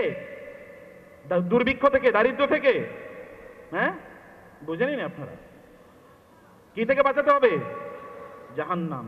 ওয়া'মুর আহলাকা বিস-সালাতি ওয়াসতাবির আলাইহা লা নাসআলুকা রিজকা নাহনু নারযুকুকা ওয়াল আকিবাতু লিত-তাকওয়া। আল্লাহ সুবহানাহু ওয়া তাআলা ইসমাঈল আলাইহিস সালাতু ওয়াস সালামের ব্যাপারে বলেছেন, ওয়া কানা ইয়া'মুরু আহলাহু বিস-সালাতি ওয়াজ-যাকাতি ওয়া কানা 'ইনদা রাব্বিহি মারদিয়্যা। ইসমাঈল আলাইহিস সালাম আল্লাহর কাছে এত প্রিয় ভাজন কেন ছিল? আল্লাহ তাআলা তার আগে তার রিজনিং করলেন, মানে কারণ উল্লেখ করলেন, ওয়া কানা ইয়া'মুরু আহলাহু বিস-সালাতি ওয়াজ-যাকাত। তিনি কেবল নিজে আমল করতেন তা না, তার পরিবার পরিজনকে তিনি কানা ইয়া'মুরু, এটা মাদি ইস্তিমরারি, অব্যাহতভাবে করতেন, without any stoppage, without any full stop, বলতেন অব্যাহতভাবে, বিস-সালাতি ওয়াজ-যাকাত, নামাজের ব্যাপারে, যাকাতের ব্যাপারে, ওয়া কানা 'ইনদা রাব্বিহি মারদিয়্যা, কারণ তিনি আল্লাহর কাছে খুবই সন্তোষভাজন ছিলেন, এবং এই কারণে তিনি বুঝেছেন তার প্রায়োরিটি কি। এই যে ভাইয়েরা বোনেরা, আপনারা সন্তানদের জন্য কত কিছু করে যান, বাড়ি করবেন, গাড়ি করবেন, ব্যবসা, ভালো স্কুল, কলেজ, ইউনিভার্সিটি, এগুলোতে পড়াইয়া নিতেছেন জাহান্নামের দিকে। নিচ্ছেন কোন দিকে? জাহান্নামের দিকে। জান্নাতের দিকে যাচ্ছে কিনা আপনি তো নিশ্চিত না, কারণ আপনি তো জান্নাতের পথ দেখানো নাই, কোনোদিন জান্নাতের কথা বলেনও না। তারা জান্নাত চেনবে কোত্থেকে? এমন একটা এডুকেশন সিস্টেম এই দেশে আছে, কেউ যদি ক্লাস প্লেতে গিয়ে ভর্তি হয়, মাস্টার্স পাস করে আসবে, কিন্তু একটা লাইনও আল্লাহ সম্পর্কে জানবে না। আছে কিনা এরকম? মাদ্রাসায় কয়জন পড়ে? বাকি তো সবই কথিত মেইন স্ট্রিম, সেখানে পড়ে। তো কথিত মেইন স্ট্রিমে কোথায় আছে আল্লাহ? কোথায় আছে আল্লাহর দিন? আগেও ছিল না, এখন নতুন করে কতটুকু থাকবে এটা আমরা জানি না, আল্লাহ সুবহানাহু ওয়া তাআলা ভালো জানেন। কিন্তু আপনাকে নিশ্চিত করতে হবে, আপনার দায়িত্ব, রাষ্ট্রের দায়িত্ব কি সেটা পরের ইস্যু, আপনার দায়িত্ব হচ্ছে আপনার সন্তানদেরকে আল্লাহকে চেনানো এবং ওদেরকে বাঁচানো জাহান্নাম থেকে, এটা আপনাদের দায়িত্ব। রিজিকের মালিক কে বলেন তো? আপনি কি রিজিকের মালিক? আল্লাহ রাসূল সাল্লাল্লাহু আলাইহি ওয়াসাল্লাম বলেছেন, ইন্নামা তুনসারুনা ওয়া তুরযাকুনা বিদুআফাইকুম। আপনি অহংকার গর্ব করে বাচ্চাদেরকে, ভাবিকে বলার কোনো কারণ নাই তোমাদের জন্য সারাদিন রাত কষ্ট করি। নো, আপনি তাদের জন্য কষ্ট করেন না, আপনি নিজের জন্য করেন। তাদের রিজিক আল্লাহ তাআলা যখন তাদেরকে সৃষ্টি করেছেন তখন থেকে রিজিক বরাদ্দ করে রেখেছেন। আপনি মারা গেলেও কোনো সমস্যা নাই, তার রিজিক কি বন্ধ হয়ে যাবে নাকি? যাদের বাপ দাদা নাই তাদের রিজিক নাই, তারা কি না খেয়ে মারা যাচ্ছে নাকি? এই পৃথিবীতে যারা ইয়াতীম তাদের রিজিক কি নাই? আছে কি না? আছে। আল্লাহ রাসূল সাল্লাল্লাহু আলাইহি ওয়াসাল্লাম, তার বাবা তো তার জন্মের আগেই মারা গেছে, মা মারা গেছে যখন তার বয়স 5 অথবা 6। রিজিক বাপ দাদার উপর নির্ভর করে না, বরং আপনি রিজিক পান হচ্ছে আপনার সন্তানদের কারণে। আবার বলি, ভালো করে শুনুন, আপনি রিজিক পান কার কারণে? সন্তানদের কারণে, দুর্বলদের কারণে, আপনার মার কারণে, আপনার বাবার কারণে। এই যে ইয়াং ম্যান, ভালো করে শুনেন, আয় ইনকাম করতেছেন, এখন আর বাবা মার কোনো খবর নাই। ওই বাবা মা বৃদ্ধ হওয়ার কারণে আল্লাহ তাআলা আপনার রিজিক বাড়িয়ে দিয়েছেন। ওই বাবা মাকে স্যালুট করা দরকার। আপনার বাসায় যখন বিয়ে করে স্ত্রীকে নিয়ে আসেন একজন অবলা দুর্বলা নারী, এর কারণে আল্লাহ আপনার রিজিক বাড়িয়ে দেন। আল্লাহ তাআলা বলেছেন, ওয়া আনকিহুল আইয়ামা মিনকুম ওয়াস-সালিহিনা মিন ইবাদিকুম ওয়া ইমাইকুম ইন ইয়াকুনু ফুকারা ইউগনিহিমুল্লাহু মিন ফাদলিহি। তোমরা বিয়ে করো ভালো নারীদেরকে, যদি তোমাদের দারিদ্র থাকে, ভালো নারীদেরকে বিয়ে করার কারণে আল্লাহ তাআলা তোমাদের অভাব এবং দারিদ্র দূর করে দেবেন। আর আপনি তো ঘুরবেন সুন্দরীর পিছনে, আপনি দিনদারিকে প্রাধান্য দেবেন না, ঘুরবেন অমুকের পিছনে। তো আপনার চাকরি বাকরি হচ্ছে কোত্থেকে, আর ব্যবসা বাণিজ্য হবে কোত্থেকে, আর আয় ইনকামের আপনার বরকত হবে কোত্থেকে? দিনদারি খোঁজেন, দিনদারি হচ্ছে রিয়াল সৌন্দর্য, বাকিটা আল্লাহ তাআলা এমনি সুন্দর করে দেবেন। বুঝতে পেরেছেন? দাওয়াত দিতে হবে 1 নম্বর নিজকে, এবং 2 নম্বর দাওয়াত দিতে হবে কাকে? কাকে দাওয়াত দিতে হবে? পরিবার পরিজনকে। আল্লাহ রাসূল কি করেছেন সাল্লাল্লাহু আলাইহি ওয়াসাল্লাম? তার নিজের তিনি আগে কি করেছেন? আল্লাহ তাআলা তাকে বললেন, ইয়া আইয়ুহাল মুযাম্মিল কুমিল লাইলা ইল্লা কলিলা নিসফাহু আও ইনকুস মিনহু কলিলা আও জিদ আলাইহি ওয়ারাত্তিলিল কুরআনা তারতিলা ইন্না সানুলকি আলাইকা কওলান সাকিলা ইন্না নাশিআতাল লাইলি হিয়া আশাদ্দু ওয়াতআন ওয়া আকওয়ামু কিলা ইন্না লাকা ফিন নাহারি সাবহান তাওয়িলা ওয়াযকুর ইসমা রাব্বিকা ওয়াতাবাত্তাল ইলাইহি তাবতিলা। দেখেন সবগুলো আয়াত তার নিজের ব্যাপারে। আপনি এটা করেন, এটা করেন, এটা করেন। কুমিল লাইলা ইল্লা কালিলা, অমুকের গিয়ে ওয়াজ করে আসলাম, আপনি তাহাজ্জুদের নামাজ পড়বেন, নিজে জীবনে কোনোদিন পড়ে না। এরকম নাকি আল্লাহ রাসূল সাল্লাল্লাহু আলাইহি ওয়াসাল্লাম যাকে আল্লাহ নিজেই প্রস্তুত করছেন, ওয়াসতানাতুকা লিনাফসি ওয়ালিতুসনা আলা আইনি। আল্লাহ তাআলা নবী রাসূলদেরকে মানুষের জন্য আগে তৈরি করে নিয়েছেন। আল্লাহ বলছেন, ওয়াসতানাতুকা লিনাফসি, I have crafted you for me, আমি তোমাকে আমার নিজের জন্য বানিয়ে নিয়েছি স্পেশালি। রাসূলকে আল্লাহ বললেন সাল্লাল্লাহু আলাইহি ওয়াসাল্লাম, কুমিল লাইলা ইল্লা কালিলা, রাতের গোটা রাত অল্প কিছু সময় ছাড়া গোটা রাত দাঁড়িয়ে দাঁড়িয়ে নামাজ আদায় করেন। নিসফাহু, অর্ধেক, আও ইনকুস মিনহু কলিলা, অথবা অর্ধেক চেয়ে কম, আও জিদ আলাইহি, অথবা অর্ধেকের চেয়ে একটু বাড়ান। ওয়ারাত্তিলিল কুরআনা তারতিলা, আর নামাজে দাঁড়ানোর পর আলহামদুলিল্লাহ ওয়ারাদ্দাল্লিন, মধ্যখানে কি হয়েছে খবর নাই। এই ব্যক্তির উপর কোরআন লানত করে। রুব্বা তালিইল লিল কুরআনি ওয়াল কুরআনু ইয়ালআনুহু, অনেক কোরআন পড়ে তোর উপর আল্লাহ লানত পড়ুক। আল্লাহ তার রাসূলকে বলছেন ওয়ারাত্তিলিল কুরআন তারতিলা। তারতিল মানে কি? তারতিল শব্দে দুটো অর্থ আছে। এর একটা অর্থ হচ্ছে যে খুবই slow, every letter is distinctly প্রনাউন্সড, প্রত্যেকটা বর্ণ আলাদা করে বোঝা যায়, প্রত্যেকটা বর্ণ আলাদা করে বোঝা যায়, এমন ভাবে পড়া। এবং 2 নম্বর অর্থ হচ্ছে যে বুঝে বুঝে পড়া। বুঝেন আপনি কি বলছেন? যিনি কোরআন, যিনি সূরাতুল ফাতিহা নামাজের মধ্যে পড়েন, উনি সূরাতুল ফাতিহা পড়িয়া এরপরে তাড়াতাড়ি যান কিভাবে, আমি তো এখনো ভাবতেই পারি না। তার কি কোনো বিপদ নাই? সে কি বলতে পারে না ইয়াকা না'বুদু ওয়া ইয়াকা নাস্তাঈন, আল্লাহ আমার বিপদ কেবল তোমার কাছে চাই, তুমি বিপদ দূর করে দাও। তার একটা সংকট আছে, সে সিদ্ধান্ত নিতে পারে না কি করা দরকার। সে কি বলতে পারে না ইহদিনাস সিরাতাল মুস্তাকিম? ওই ইস্যুকে মাথায় রেখে, আল্লাহ ওই ব্যাপারে আমি সিদ্ধান্ত নিতে পারি না, তুমি আমাকে সঠিক পথ দেখাও, আমি কোন সিদ্ধান্তটা নেব, তুমি সেই পথ আমাকে দেখাও। সিরাতাল্লাযীনা আনআমতা আলাইহিম, যারা সফল হয়েছে তাদের পথ আমি একটু দেখাও। এই কথা একজন ব্যক্তি নামাজের মধ্যে দাঁড়িয়ে তাড়াতাড়ি নামাজ পড়ে কিভাবে? তিনি কিভাবে নামাজ আদায় করেন তাড়াতাড়ি? সালফে সালিহিন তারা তো সূরা ফাতিহা একবারে শেষ করতে পারতেন না। সূরা ফাতিহা পড়ে আপনারা কেঁদেছেন কোনোদিন? বলে নামাজ কোরআন পড়ে যে কাঁদে, এটাই তো জীবনে কোনোদিন বুঝি নাই, আবার ফাতিহা পড়ে কাঁদবো। সূরা ফাতিহা পড়ে যদি না কাঁদেন তাহলে আপনার এই জন্যই কান্না করা উচিত। সূরা ফাতিহা পড়ে যে কাঁদেন না, এই কারণে আপনার কান্না করা উচিত। কারণ সূরা ফাতিহা তো হচ্ছে gist of the Quran, the summary of the Quran, the whole Quran is summarized in সূরাতুল ফাতিহা। রাসূল সাল্লাল্লাহু কয়েকজন সাহাবীকে বললেন, তোমাদেরকে কে জানাইলো যে সূরা ফাতিহা সকল রোগের ওষুধ? কে বললো তোমাদেরকে? সুবহানাল্লাহ বিহামদি। আল্লাহ সুবহানাহু ওয়া তাআলা আমাদেরকে এমন নিয়ামত প্রদান করেছেন প্রিয় ভাইরা। রাসূলুল্লাহ সাল্লাল্লাহু আলাইহি ওয়াসাল্লাম তিনি লম্বা সময় জুড়ে কোরআন তেলাওয়াত করতেন নামাজের মধ্যে। কোরআন তেলাওয়াতের মজা যদি পেতে চান তাহলে নামাজে লম্বা সময় কোরআন তেলাওয়াত করবেন। কোরআন তেলাওয়াতের মজা যদি পেতে চান লম্বা সময় জুড়ে কোরআন শুনবেন। আমি কি বুঝাইতে পারছি আপনাদেরকে?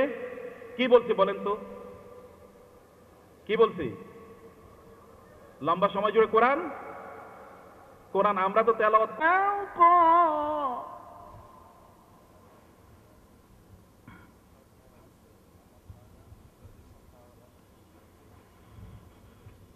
لا يسمعون فيها لغوا ولا كذابا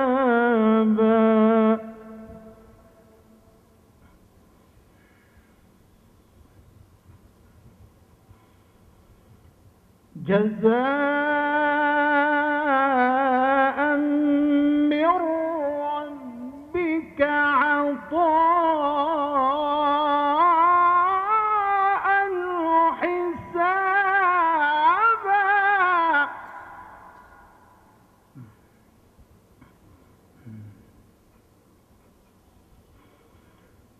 بسم الله الرحمن الرحيم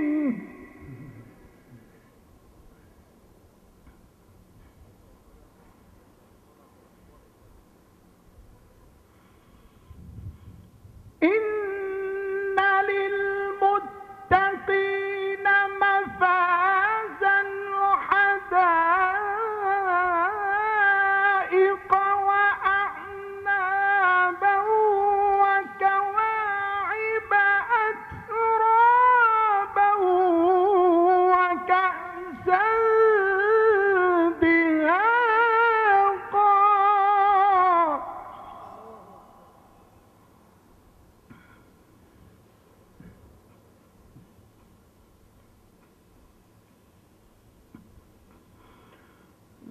لا يسمعون فيها لغوا ولا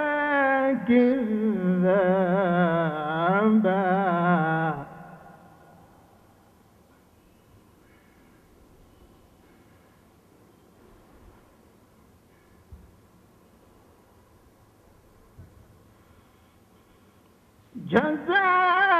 جزاء من ربك عطاء حسابا رب السماوات والأرض وما بينهما الرحمن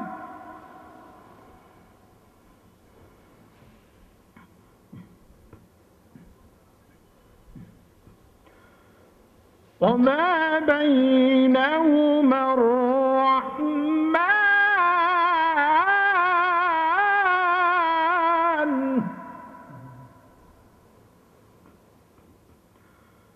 وما بينهما الرحمن لا يملكون منه خطابا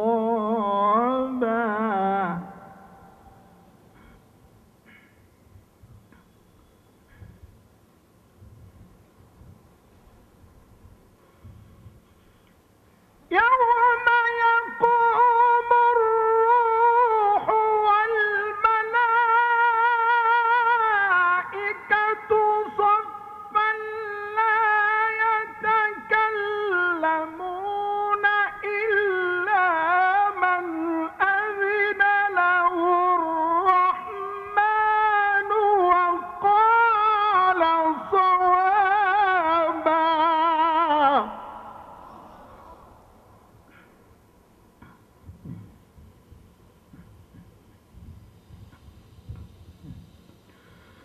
يوم يقوم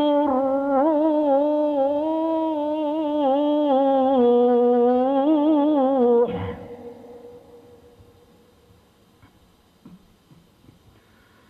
يوم يقوم الروح والملائكة صفا لا يتكلمون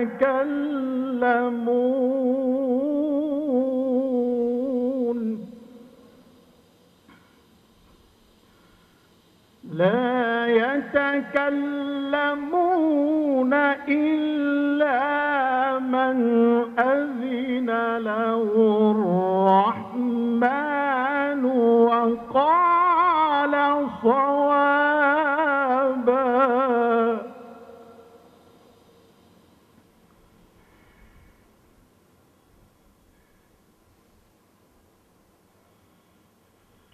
يوم يقوم الروح والملائكة صفا لا يتكلمون إلا من أذن له الرحمن وقال صوابا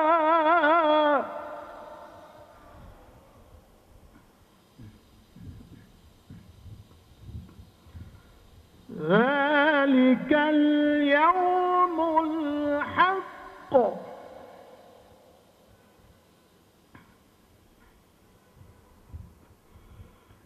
فمن شاء اتخذ إلى ربه مآبا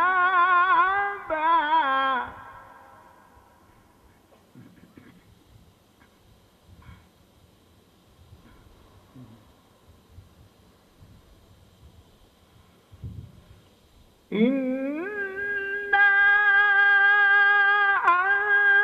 أنذرناكم عذابا قريبا يوم ينظر المرء ما قدمت يداه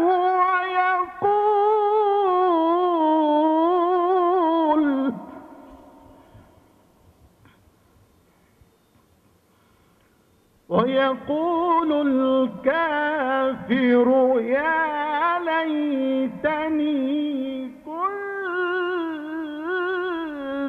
ترابا.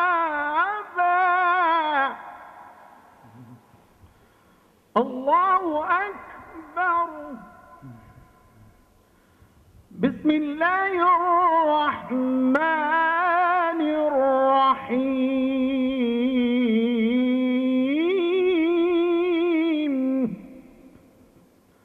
قل هو الله أحد الله الصمد لم يلد ولم يولد ولم يكن له كفوا أحد.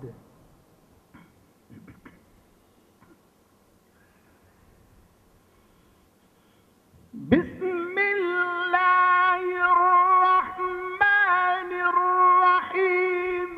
قل هو الله أحد الله الصمد لم يلد ولم يولد ولم يكن له كفوا أحد. لم يلد ولم يولد ولم يكن له كفوا أحد.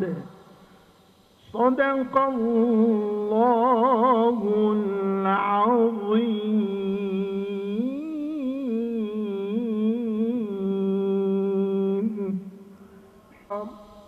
সুললিত কণ্ঠে পবিত্র কালামে পাক থেকে তেলাওয়াত শুনলাম। তেলাওয়াত করলেন আন্তর্জাতিক খ্যাতি সম্পন্ন কারি মোহাম্মদ সাইফুল ইসলাম। সম্মানিত উপস্থিতি, এবারে হামদে বারি তালা পরিবেশন করবেন জনাব মোহাম্মদ ইয়াকুব আলী।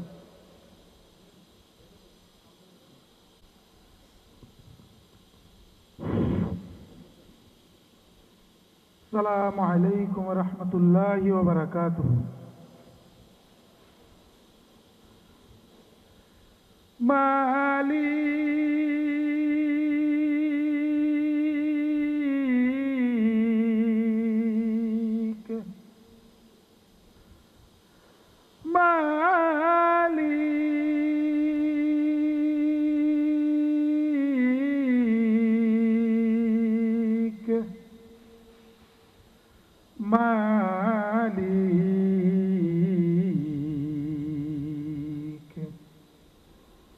একটি ঘর বানিয়ে দিও,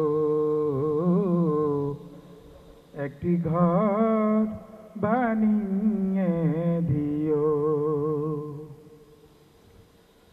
মালিক তুমি জান্নাতে তোমার কাছে আমার একটি ঘর বানিয়ে দিও,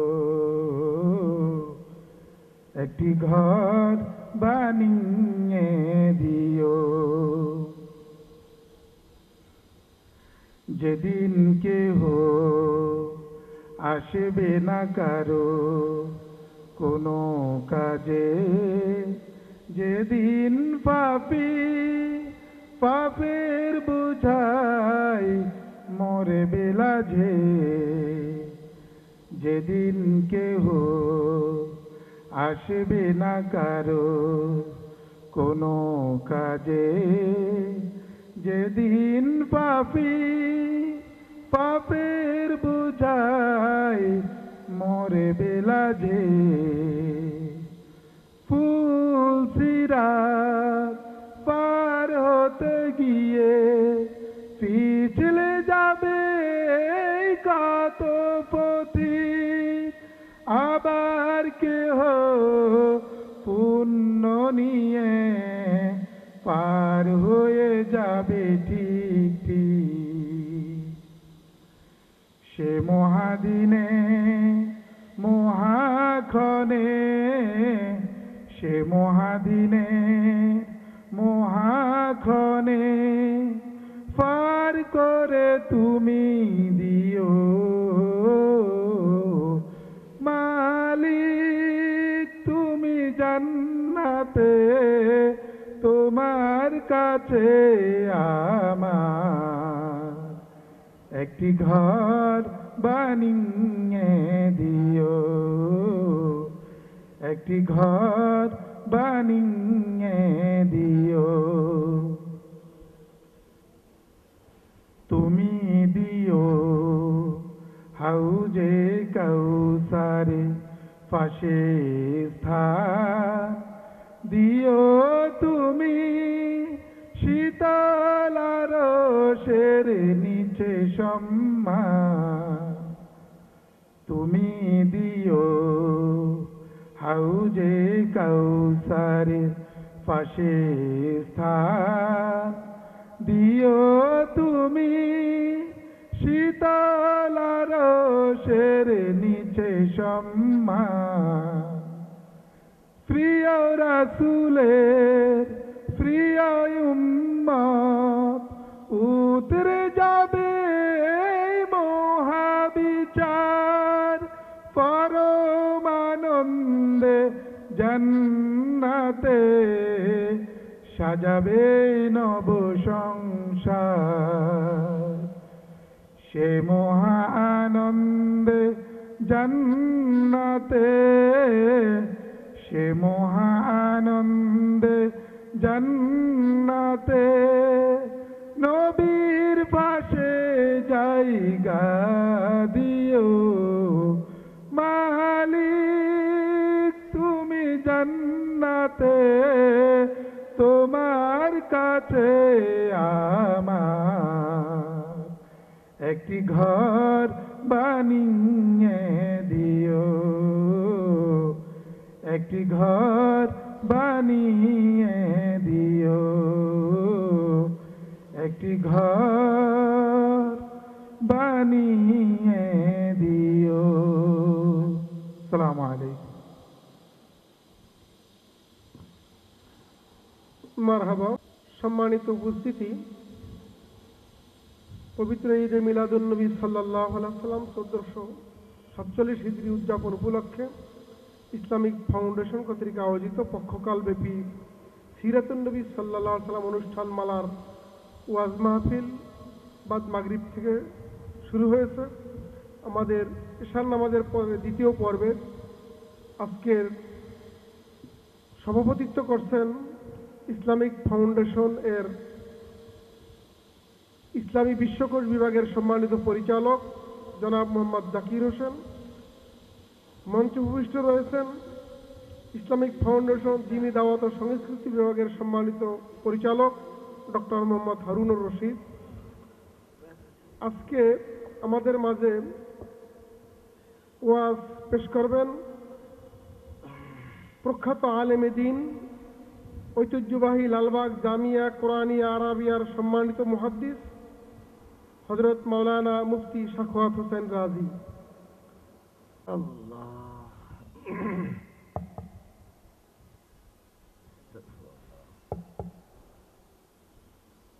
الحمد لله الحمد لله نحمده ونستعينه ونستغفره ونؤمن به ونتوكل عليه ونعوذ بالله من شرور أنفسنا ومن سيئات أعمالنا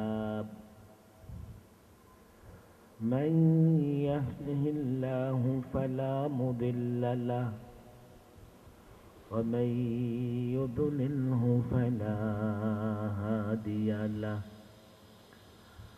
ونشهد أن لا إله إلا الله وحده لا شريك له ونشهد أن محمدا عبده ورسوله أما بعد فأعوذ بالله من الشيطان الرجيم بسم الله الرحمن الرحيم وما أرسلناك إلا رحمة للعالمين صدق الله مولانا العظيم وصدق رسوله النبي الكريم ونحن على ذلك من الشاهدين والشاكرين والحمد لله رب العالمين اللهم صل على محمد وعلى آل محمد كما صليت على إبراهيم وعلى آل إبراهيم إنك حميد مجيد اللهم بارك على محمد وعلى آل محمد كما باركت على إبراهيم وعلى آل إبراهيم إنك حميد مجيد ইসলামিক ফাউন্ডেশন এবং ধর্ম বিষয়ক মন্ত্রণালয় কর্তৃক আয়োজিত পক্ষকালব্যাপী রসুল মুহাম্মদ সাল্লাল্লাহু আলাইহি ওয়াসাল্লামের জীবনের নানা দিক নিয়ে আলোচনার এই উদ্যোগ, এই আয়োজন, যে রব আমাদেরকে এই আয়োজনে উপস্থিত হয়ে ওলামায়ে কেরামের জবান থেকে আলোচনা শোনার তৌফিক দিয়েছেন, শুরুতে সকলেই সে রবের শুকরিয়া আদায় করি, বলি আলহামদুলিল্লাহ। রাসূল সাল্লাল্লাহু আলাইহি ওয়াসাল্লামের মিলাদ থেকে নিয়ে ইন্তেকাল পর্যন্ত জীবনের যে কোনো দিক আমরা আলোচনা করব সওয়াবের কাজ, বরকতের কাজ, চাই সেটা রাসূল সাল্লাল্লাহু আলাইহি সাল্লামের মিলাদ বা জন্ম সংক্রান্ত হোক, কিংবা রাসূল সাল্লাল্লাহু আলাইহি সাল্লামের সিরাত, তার জীবন চরিত্রের নানা দিক নিয়ে হোক, যে কোনো বিষয় আলোচনা সওয়াবের কাজ, বরকতের কাজ। তবে রাসূল সাল্লাল্লাহু আলাইহি ওয়াসাল্লামের নবুয়ত প্রাপ্তির পরে আল্লাহ তাবারক ওয়া তাআলা ওহীর মাধ্যমে, চাই ওহী মাতলু হোক কিংবা গায়রে মাতলু হোক, অর্থাৎ কোরআনের মাধ্যমে আমরা যা পেয়েছি সরাসরি আল্লাহ তাবারক ওয়া তাআলা জিবরিল আমিনের মাধ্যমে রসুল সাল্লাল্লাহু আলাইহি সাল্লামের উপর যা অবতীর্ণ করেছেন, যাকে আমরা কোরআনুল কারীম বলি, কোরআনের শব্দে হোক কিংবা রসুল সাল্লাল্লাহু আলাইহি সাল্লামের মুখ নিঃসৃত বাণী হাদিস শরীফ হোক, যে নির্দেশনা উভয়ের মাধ্যমে আমাদের কাছে এসছে নবুয়ত প্রাপ্তির পরে, সেই নির্দেশনা যেটা আমাদের করতে বলা হয়েছে আমরা করব, যেটা ছাড়তে বলা হয়েছে ছেড়ে দেব। সেখানে করণীয় এবং বর্জনীয় আছে। আমাদের বাংলাদেশে মিলাদ এবং সিরাত নিয়ে কিছুটা বিতর্ক আছে। মাশাআল্লাহ, আপনারা এটা খুব ভালো করেই জানেন। আমি অনেকটা বিতর্কমুক্ত আলোচনা করি, তবে বাড়াবাড়ি করা যাবে না, ছাড়াছাড়িও করা যাবে না। রসুল সাল্লাল্লাহু আলাইহি ওয়াসাল্লামের জন্মের আগের কার এবং জন্মের পরের কার, এই ঘটনাগুলো আলোচনা হওয়া উচিত। এই ঘটনাগুলোর মধ্যে অনেক শিক্ষা রয়েছে, তবে এখানে আমাদের ব্যক্তি জীবনে আমল করে দেখাবার মতো কিছুই নেই। যখনই আল্লাহ তাবারক ওয়া তাআলার নবুয়ত লাভে ধন্য হলেন, তখন যে নির্দেশনা এসছে সেগুলো আমাদের জন্য মানতে হবে। কোনোটা মানা অপরিহার্য, আবার কোনোটাতে কিছুটা ছাড় আছে। সাধ্যমতো চেষ্টা করা, মানতে পারলে সওয়াব হবে, না মানতে পারলে গুনাহ নাই। এই বিষয়গুলো আমরা জানি। আমি মনে করি মিলাদুন নবীর পক্ষে কেউ থাকুক আর সিরাতুন নবীর পক্ষে কেউ থাকুক, সিরাত ছাড়া মিলাদ হবে না। কেন, শুধু মিলাদে আমার আমল করবার কিছুই নেই। আবার যদি আমি সিরাতের কথা বলি, তো মিলাদ ছাড়া সিরাত কোত্থেকে আসবে? এ কেন্দ্রিক বাড়াবাড়ি বিলকুল করা যাবে না। আমাদের সামনে জ্বলন্ত উপমা দৃষ্টান্ত আছে খ্রিস্টান সম্প্রদায়ের, যারা হযরত ঈসা আলাইহিস সালামের জন্ম উপলক্ষে বড়দিন পালন করে, কিন্তু তাদের জীবনে তাদের পয়গম্বরের নীতিমালা আমরা অনুসরিত হতে দেখি না। আবার আমাদের এটা ভালো করেই জানা, পৃথিবীতে নানা ধর্মের লোকেরা আসে, তাদের ধর্মে অনেক আনুষ্ঠানিকতা আছে, কিন্তু ধর্মের সার কথা বলতে তাদের ভেতরে কিছুই নাই। এই জন্যে রসুল সাল্লাল্লাহু আলাইহি সাল্লামের জীবনের সবগুলো দিকই আমরা আলোচনা করব। যেখান থেকে মানার সেটা মানব, যেখান থেকে শিক্ষা নেবার সেটা শিক্ষা নেব, আর নানা দিক আলোচনা করে সওয়াব এবং বরকত অর্জন করব। ছোট্ট একটা বিষয় আমাকে দেওয়া হয়েছে, যদিও আমার ভাই উপস্থাপক হয়তো বা সেই বিষয়টি আলোচনায় উপস্থাপনার সময় উল্লেখ করতে পারেননি। রাষ্ট্র গঠন, ভুলবশত রাষ্ট্র গঠন ও পরিচালনায় রাসূলুল্লাহ সাল্লাল্লাহু আলাইহি ওয়াসাল্লামের আদর্শ। আমরা তো অনেকেই এটা মানতেই চাই না যে রাষ্ট্র গঠন বা রাষ্ট্র পরিচালনায় বিশ্বনবী মুহাম্মদ সাল্লাল্লাহু আলাইহি সাল্লামের একটা আদর্শ আছে। আমি এটা ক্লিয়ার বলি, সেকুলার চিন্তা, সেকুলার মন মানসিকতা যারা লালন করে, যারা মনে করে রাষ্ট্রের সঙ্গে ধর্মের কোনো সম্পর্ক নাই, তারাই রসুল সাল্লাল্লাহু আলাইহি সাল্লামের নানা দিক নিয়ে আলোচনা করলেও রসুল সাল্লাল্লাহু আলাইহি সাল্লাম একজন সফল রাষ্ট্রনায়ক ছিলেন, সফল রাষ্ট্রনায়ক ছিলেন। সফল আর বিফল, সফলতার ব্যর্থতার মাপকাঠিটা আসলে কি হবে? আমরা ইদানিং নানা রকমের কথাবার্তা শুনি, রাষ্ট্র সংস্কার, রাষ্ট্র মেরামত, নানা বিষয়গুলো আমাদের মধ্যে আলোচনা হচ্ছে। আর একটা বড় বাস্তবতা হচ্ছে,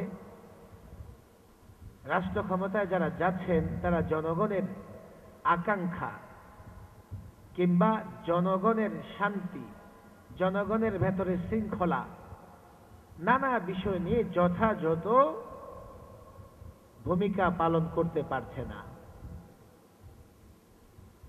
আফসোসের বিষয় হচ্ছে আমরা ঘুরে ফিরে আবার সেদিকে যেতে চাই যেদিকে আমাদের কোনো কল্যাণ নাই। মুহাম্মদ সাল্লাল্লাহু আলাইহি ওয়াসাল্লাম একজন সফল রাষ্ট্রনায়ক ছিলেন।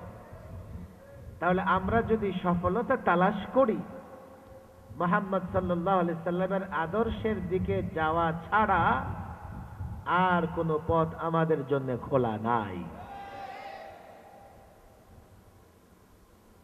কয়েকটা মানদণ্ড দাঁড় করাই রাষ্ট্রের সফলতা ব্যর্থতার জায়গাগুলো কি। রাষ্ট্রের একটা বড় ব্যর্থতার জায়গা হচ্ছে জনগণের নিরাপত্তা দিতে না পারা। জনগণের নিরাপত্তা এটা রাষ্ট্রের একটা অপরিহার্য দায়িত্ব। আমাদের বাংলাদেশে আইন শৃঙ্খলার যে অবনতি ঘটে মাঝে মধ্যে, আমরা যারা রাষ্ট্রের নানা জায়গায় কাজ করি, সমাজের নানা জায়গায় কাজ করি, আমরা যারা জনগণের নানা প্রোগ্রামে, সেমিনার, সিম্পোজিয়াম, মাহফিলে যাই, আমরাই মাঝে মধ্যে নিরাপত্তাহীন হয়ে পড়ি। যেখানে আমাদেরকে শত মানুষ, হাজারো মানুষ ফলো করে, আমাদেরকে মহাব্বত করে। রাষ্ট্রে অপরাধ হবে না এমন না, অপরাধী থাকবে, অপরাধ হবে, কিন্তু অপরাধ প্রবণতা হ্রাস করা, নিয়ন্ত্রণ করার যে দায়িত্ব রাষ্ট্র পালন করবে, কিভাবে করবে, কোন ফর্মুলায় করবে, কার আদর্শে করবে, থিওরি কোত্থেকে নিয়ে আসবে। আমরা নানা রকমের থিওরির কথা বলি, ইজমের কথা বলি, তন্ত্র মন্ত্রের কথা বলি। আমরা যখন সেই তন্ত্র মন্ত্র ব্যবহার করে ফেল হই, একজন আরেকজনকে দোষারোপ করি, ব্যর্থতার মূল জায়গায় যে ইজম বা তন্ত্র মন্ত্র, সেদিকে বুড়োক্ষেপই করি না। রাসূল সাল্লাল্লাহু আলাইহি সাল্লাম আইয়ামে জাহিলিয়াতে আল্লাহর নবীর আবির্ভাবের পরে ইসলামের কল্যাণে অপরাধ প্রবণতা দমন করতে পেরেছিলেন এবং শান্তি শৃঙ্খলা বজায় রাখতে পেরেছিলেন। এটা আমরা সকলেই জানি। তাহলে আমরা যদি মনে করি যে একটা রাষ্ট্রের বড় দায়িত্ব হচ্ছে জনগণের জানমালের নিরাপত্তা দেওয়া, সেই রাষ্ট্র এই দায়িত্ব পালনে কেন নানা দিকে ছুটাছুটি করবে? ১৫০০ বছর আগে মুহাম্মদ সাল্লাল্লাহু আলাইহি সাল্লাম যে ফর্মুলা, যে আদর্শ দিয়ে রাষ্ট্রের নিরাপত্তা নিশ্চিত করেছিলেন, আমরা কেন সেই ফর্মুলার দিকে যাই না? এটাই আমাদের বড় একটা ব্যর্থতার জায়গা।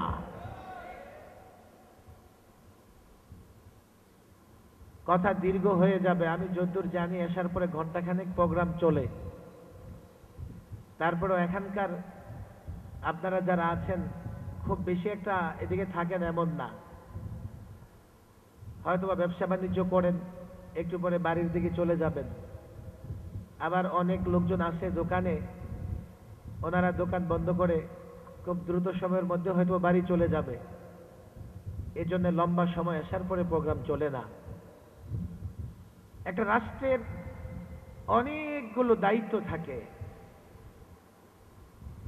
আমি সেই দায়িত্ব নিয়ে বিস্তারিত বলবো না, আমি একটা দিকে রওনা হয়ে গেছি, সেটা হলো আইয়ামে জাহিলিয়াত। আইয়ামে জাহিলিয়াত বলতে আমরা বুঝি অন্ধকার যুগ।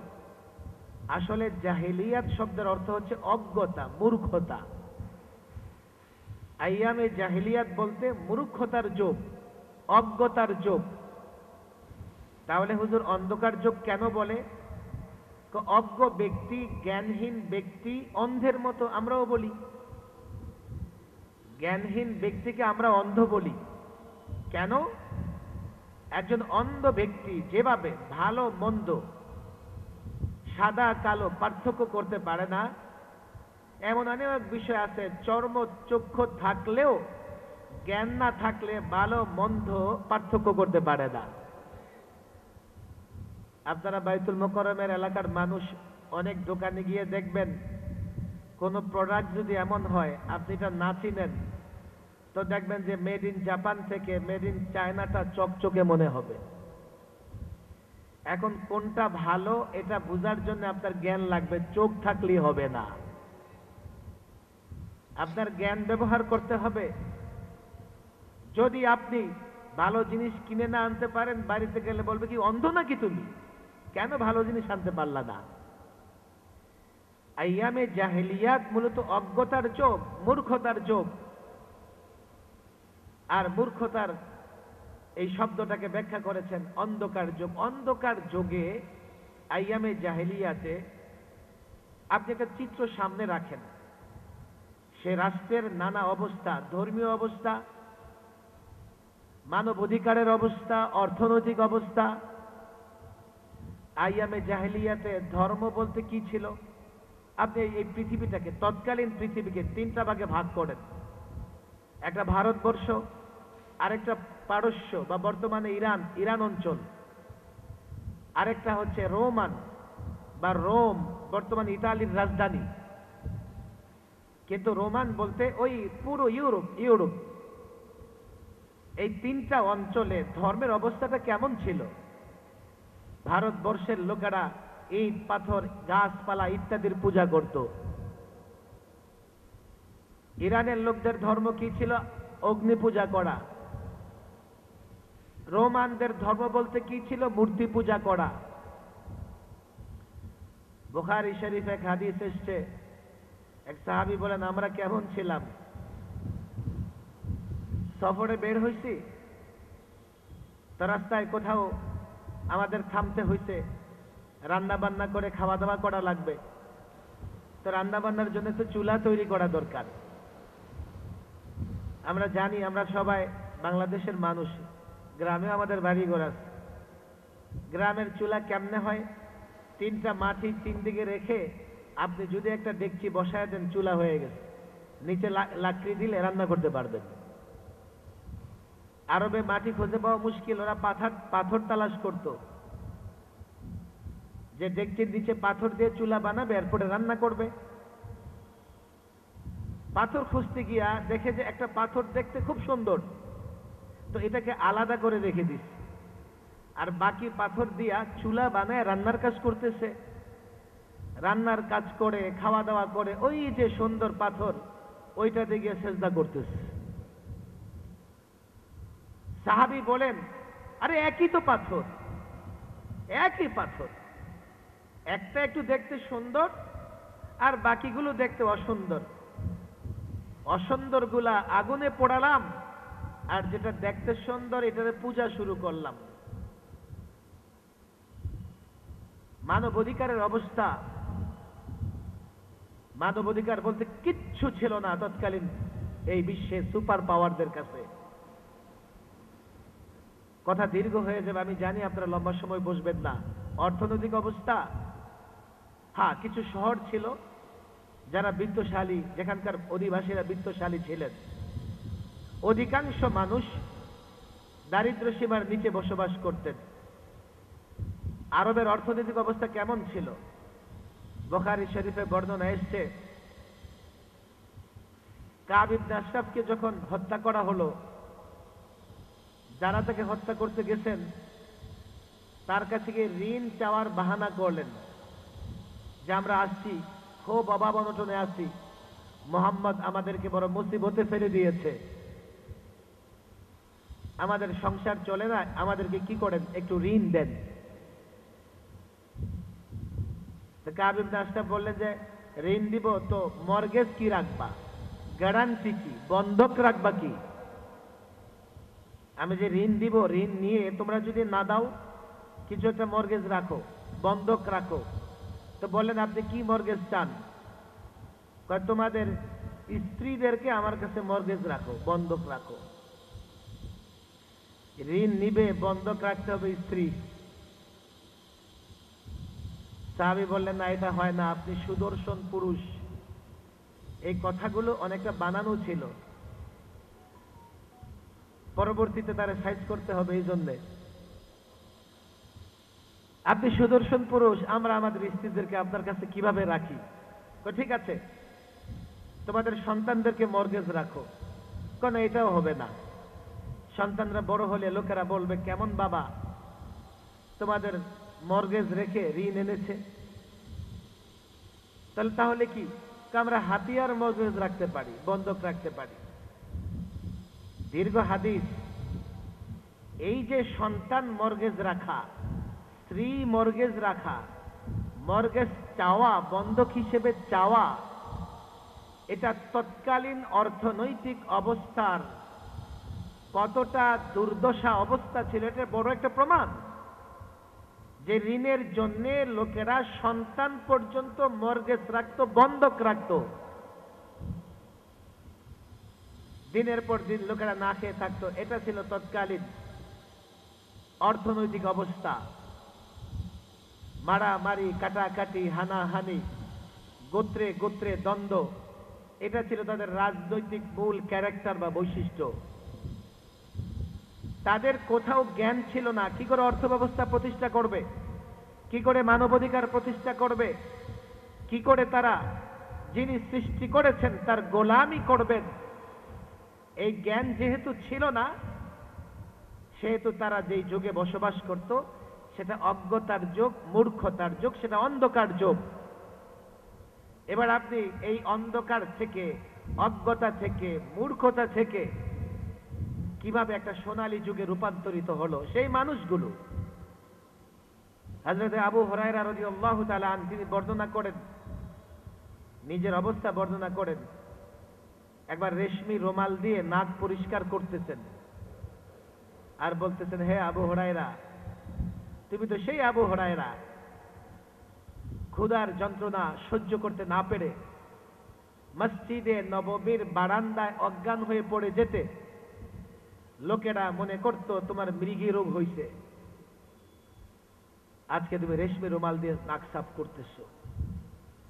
ইসলামের বদৌলতে, রাসূলুল্লাহর আদর্শের ফলাফল বা রেজাল্ট ছিল এমন, অর্থনৈতিক সমস্যা দূর হয়ে গেল, রাজনৈতিক সমস্যা দূর হয়ে গেল। লোকেরা স্রষ্টার কি করে গোলামি করতে হবে, এক আল্লাহর গোলামি কি করে করতে হবে সে পথ খুঁজে পেল। অন্ধকার যুগ থেকে আলোর যুগে তারা চলে আসলো। আজকে রাষ্ট্রের এই যে মূল বিষয়গুলো, আমি তো অনেক কথাই বলতে মন চায়, এগুলো আমাদের তো বলতেই হবে। আপনি এক একটা সেক্টরকে মেরামত করবেন, কি করে করবেন রে ভাই, আমাকে বলেন দেখি। আপনার কাছে ফর্মুলাটা কি আছে? আপনি কোন দিকে যাবেন, কোন দিকে অগ্রসর হবেন, কার থেকে আপনি চেতনা নিয়ে আসবেন, কার থেকে প্রেরণা নিয়ে আসবেন? আজকে মুসলিম জাতি হিসেবে আমাদের জন্য বড় লজ্জার বিষয় হচ্ছে এটা যে আমরা রাসূল সাল্লাল্লাহু আলাইহি সাল্লামের মিলাদ কিংবা সিরাতের কথা তো বলি, কিন্তু বাস্তবে তার আদর্শ না মানবার কারণে আমরা শান্তিতে বসবাস করতে পারতেছি না। আমি প্রায় বলি, দেখেন 313 জন হাজারের বিরুদ্ধে লড়াই করে জিতে গেছে, 30,000 2 লক্ষের বিরুদ্ধে 2 লক্ষের বিরুদ্ধে লড়াই করে জিতে গেছে। আজকে 250 কোটি মুসলমান 1.5 কোটি ইহুদির বিরুদ্ধে লড়াই করে পারতেছে না। কাতারেও কালকে বোমা ফেলছে। মুসলমানদের বিজয় যদি মনে করে যে আমার কাছে অস্ত্র থাকলে, আমার কাছে অত্যাধুনিক কিছু থাকলে আমার বিজয় হবে, কাফের বেঈমানদের চাইতে বেশি অস্ত্র কিংবা অত্যাধুনিক অস্ত্র মুসলমানদের কাছে আসবে না, মুসলমানদের বিজয় হবে না। মুসলমানদের বিজয় আছে তখনই আল্লাহর পয়গম্বর মুহাম্মদ সাল্লাল্লাহু আলাইহি সাল্লামকে যখন অনুসরণ করে, তখন সে প্রস্তুতি নিবে তার সাধ্য অনুযায়ী, আর আল্লাহ তাবারক ওয়া তাআলার দয়ায় সে বিজয়ী হবে। পৃথিবীর কোন শক্তি তাকে পরাজিত করতে পারবে না। রাষ্ট্র গঠনে রাসূল সাল্লাল্লাহু আলাইহি সাল্লামের নির্দেশনাগুলো, আমাদের দেশে বিচার আছে, বিচার বিভাগ আছে, বিচার নাই। মাশাআল্লাহ বিচার বিভাগ আছে, আর একটা মানুষ এত সমস্যা আছে, কয়টার বিচার চাইবে? তো লোকেরা কি করে ধৈর্য ধরে যায়? প্রতিনিয়ত ঘর থেকে বের হবেন আপনি, রিক্সাওয়ালা জুলুম করবে, বাসওয়ালা জুলুম করবে, ফুটপাতে দাঁড়ায় থাকবেন, দেখা যাবে ফুটপাতের কোনো দোকানদার আপনার উপর জুলুম করে ফেলবে। কিংবা ফুটপাতের দোকানদারের উপরে অন্য কেউ জুলুম করতেছে, দোকানদারের উপরে ক্রেতা জুলুম করতেছে, আবার দেখা যাবে ক্রেতার উপরে দোকানদার জুলুম করতেছে। সারাদিনে অভিযোগের শেষ হবে না। আমাদের দেশের লোকেরা অধিকাংশ মানুষ মানসিক রোগে আক্রান্ত থাকে, সেটা পার্সেন্টেজ কম বেশি হতে পারে। তার শান্তি খুঁজে পায় না, সে ঘরেও শান্তি পায় না, বের হলেও শান্তি পায় না। এইভাবে চলার পথে কর্মক্ষেত্রে নানা জায়গায় মানসিকভাবে টর্চার্ড হতে হতে আমার দেশের মানুষরা স্বাভাবিকভাবে মানসিক রোগী হয়ে যায়। স্বাভাবিকভাবেই তারা অসহনশীল থাকে, সহনশীল থাকে না। ক্ষুদ্র ক্ষুদ্র কাজে তাদের ভেতর থেকে এমন আচরণ আপনি দেখতে পাবেন, কল্পনাও করবেন না। কেন? সে সারাদিনে 10 জায়গা থেকে এমন টর্চারের শিকার হয়েছে। আমাদের দেশে মানুষ বিচার চাইতে যায় না, কারণ মনে করে বিচার চাইতে গেলে আবার সেখানে টর্চারের শিকার হওয়া লাগবে। আজকে আফসোস, দেখেন, কথা আমার দীর্ঘ হবে না, রাষ্ট্রের বড় একটা কাজ হচ্ছে ন্যায় বিচার প্রতিষ্ঠা করা। এই রাষ্ট্র কিভাবে ন্যায় বিচার প্রতিষ্ঠা করবে? ন্যায় বিচার প্রতিষ্ঠা করতে হলে যেই মাধ্যম বা যেই ধারা বা যেই সিস্টেমে ন্যায় বিচার প্রতিষ্ঠা করতে চায়, সেই সিস্টেমকে এখানে বাস্তবায়ন করতে হবে। সেই সিস্টেম বাস্তবায়ন না করে যতই সে চেষ্টা করুক, ন্যায় বিচার প্রতিষ্ঠা করতে পারবে না। আপনারা অবাক হবেন, মধ্যপ্রাচ্যের অনেক দেশেই একেবারেই ইসলামী সব অনুশাসন আছে আমি বলবো না, তবে তাদের দেশে ইসলামের বিচার বিভাগটাকে খুব ফলো করা হয়। এই জন্য মধ্যপ্রাচ্যের অনেক দেশে এখন অনেক কিছু ওপেন সিক্রেট হলেও তাদের দেশের আইন শৃঙ্খলা নিয়ন্ত্রণে থাকে। মধ্যপ্রাচ্যের কিছু কান্ট্রি আছে বড় রিচ ধনী কান্ট্রি, যেমন ইউনাইটেড আরব আমিরাত, দুবাই শহরের নাম আপনারা শুনেছেন। এগুলো নিয়ে অনেক অভিযোগ আছে তাদের দেশের রাষ্ট্র ক্ষমতা পরিচালনা নিয়ে, কিন্তু তারা যেহেতু ইসলামের বিচার ব্যবস্থাটাকে ফলো করে, তাদের দেশে এমন নিরাপত্তা আছে, আপনি কারো দ্বারা টর্চারের শিকার হবেন না। যদি হন, আপনি যখন অভিযোগ করবেন, স্পটে আপনি ন্যায় বিচার পেয়ে যাবেন।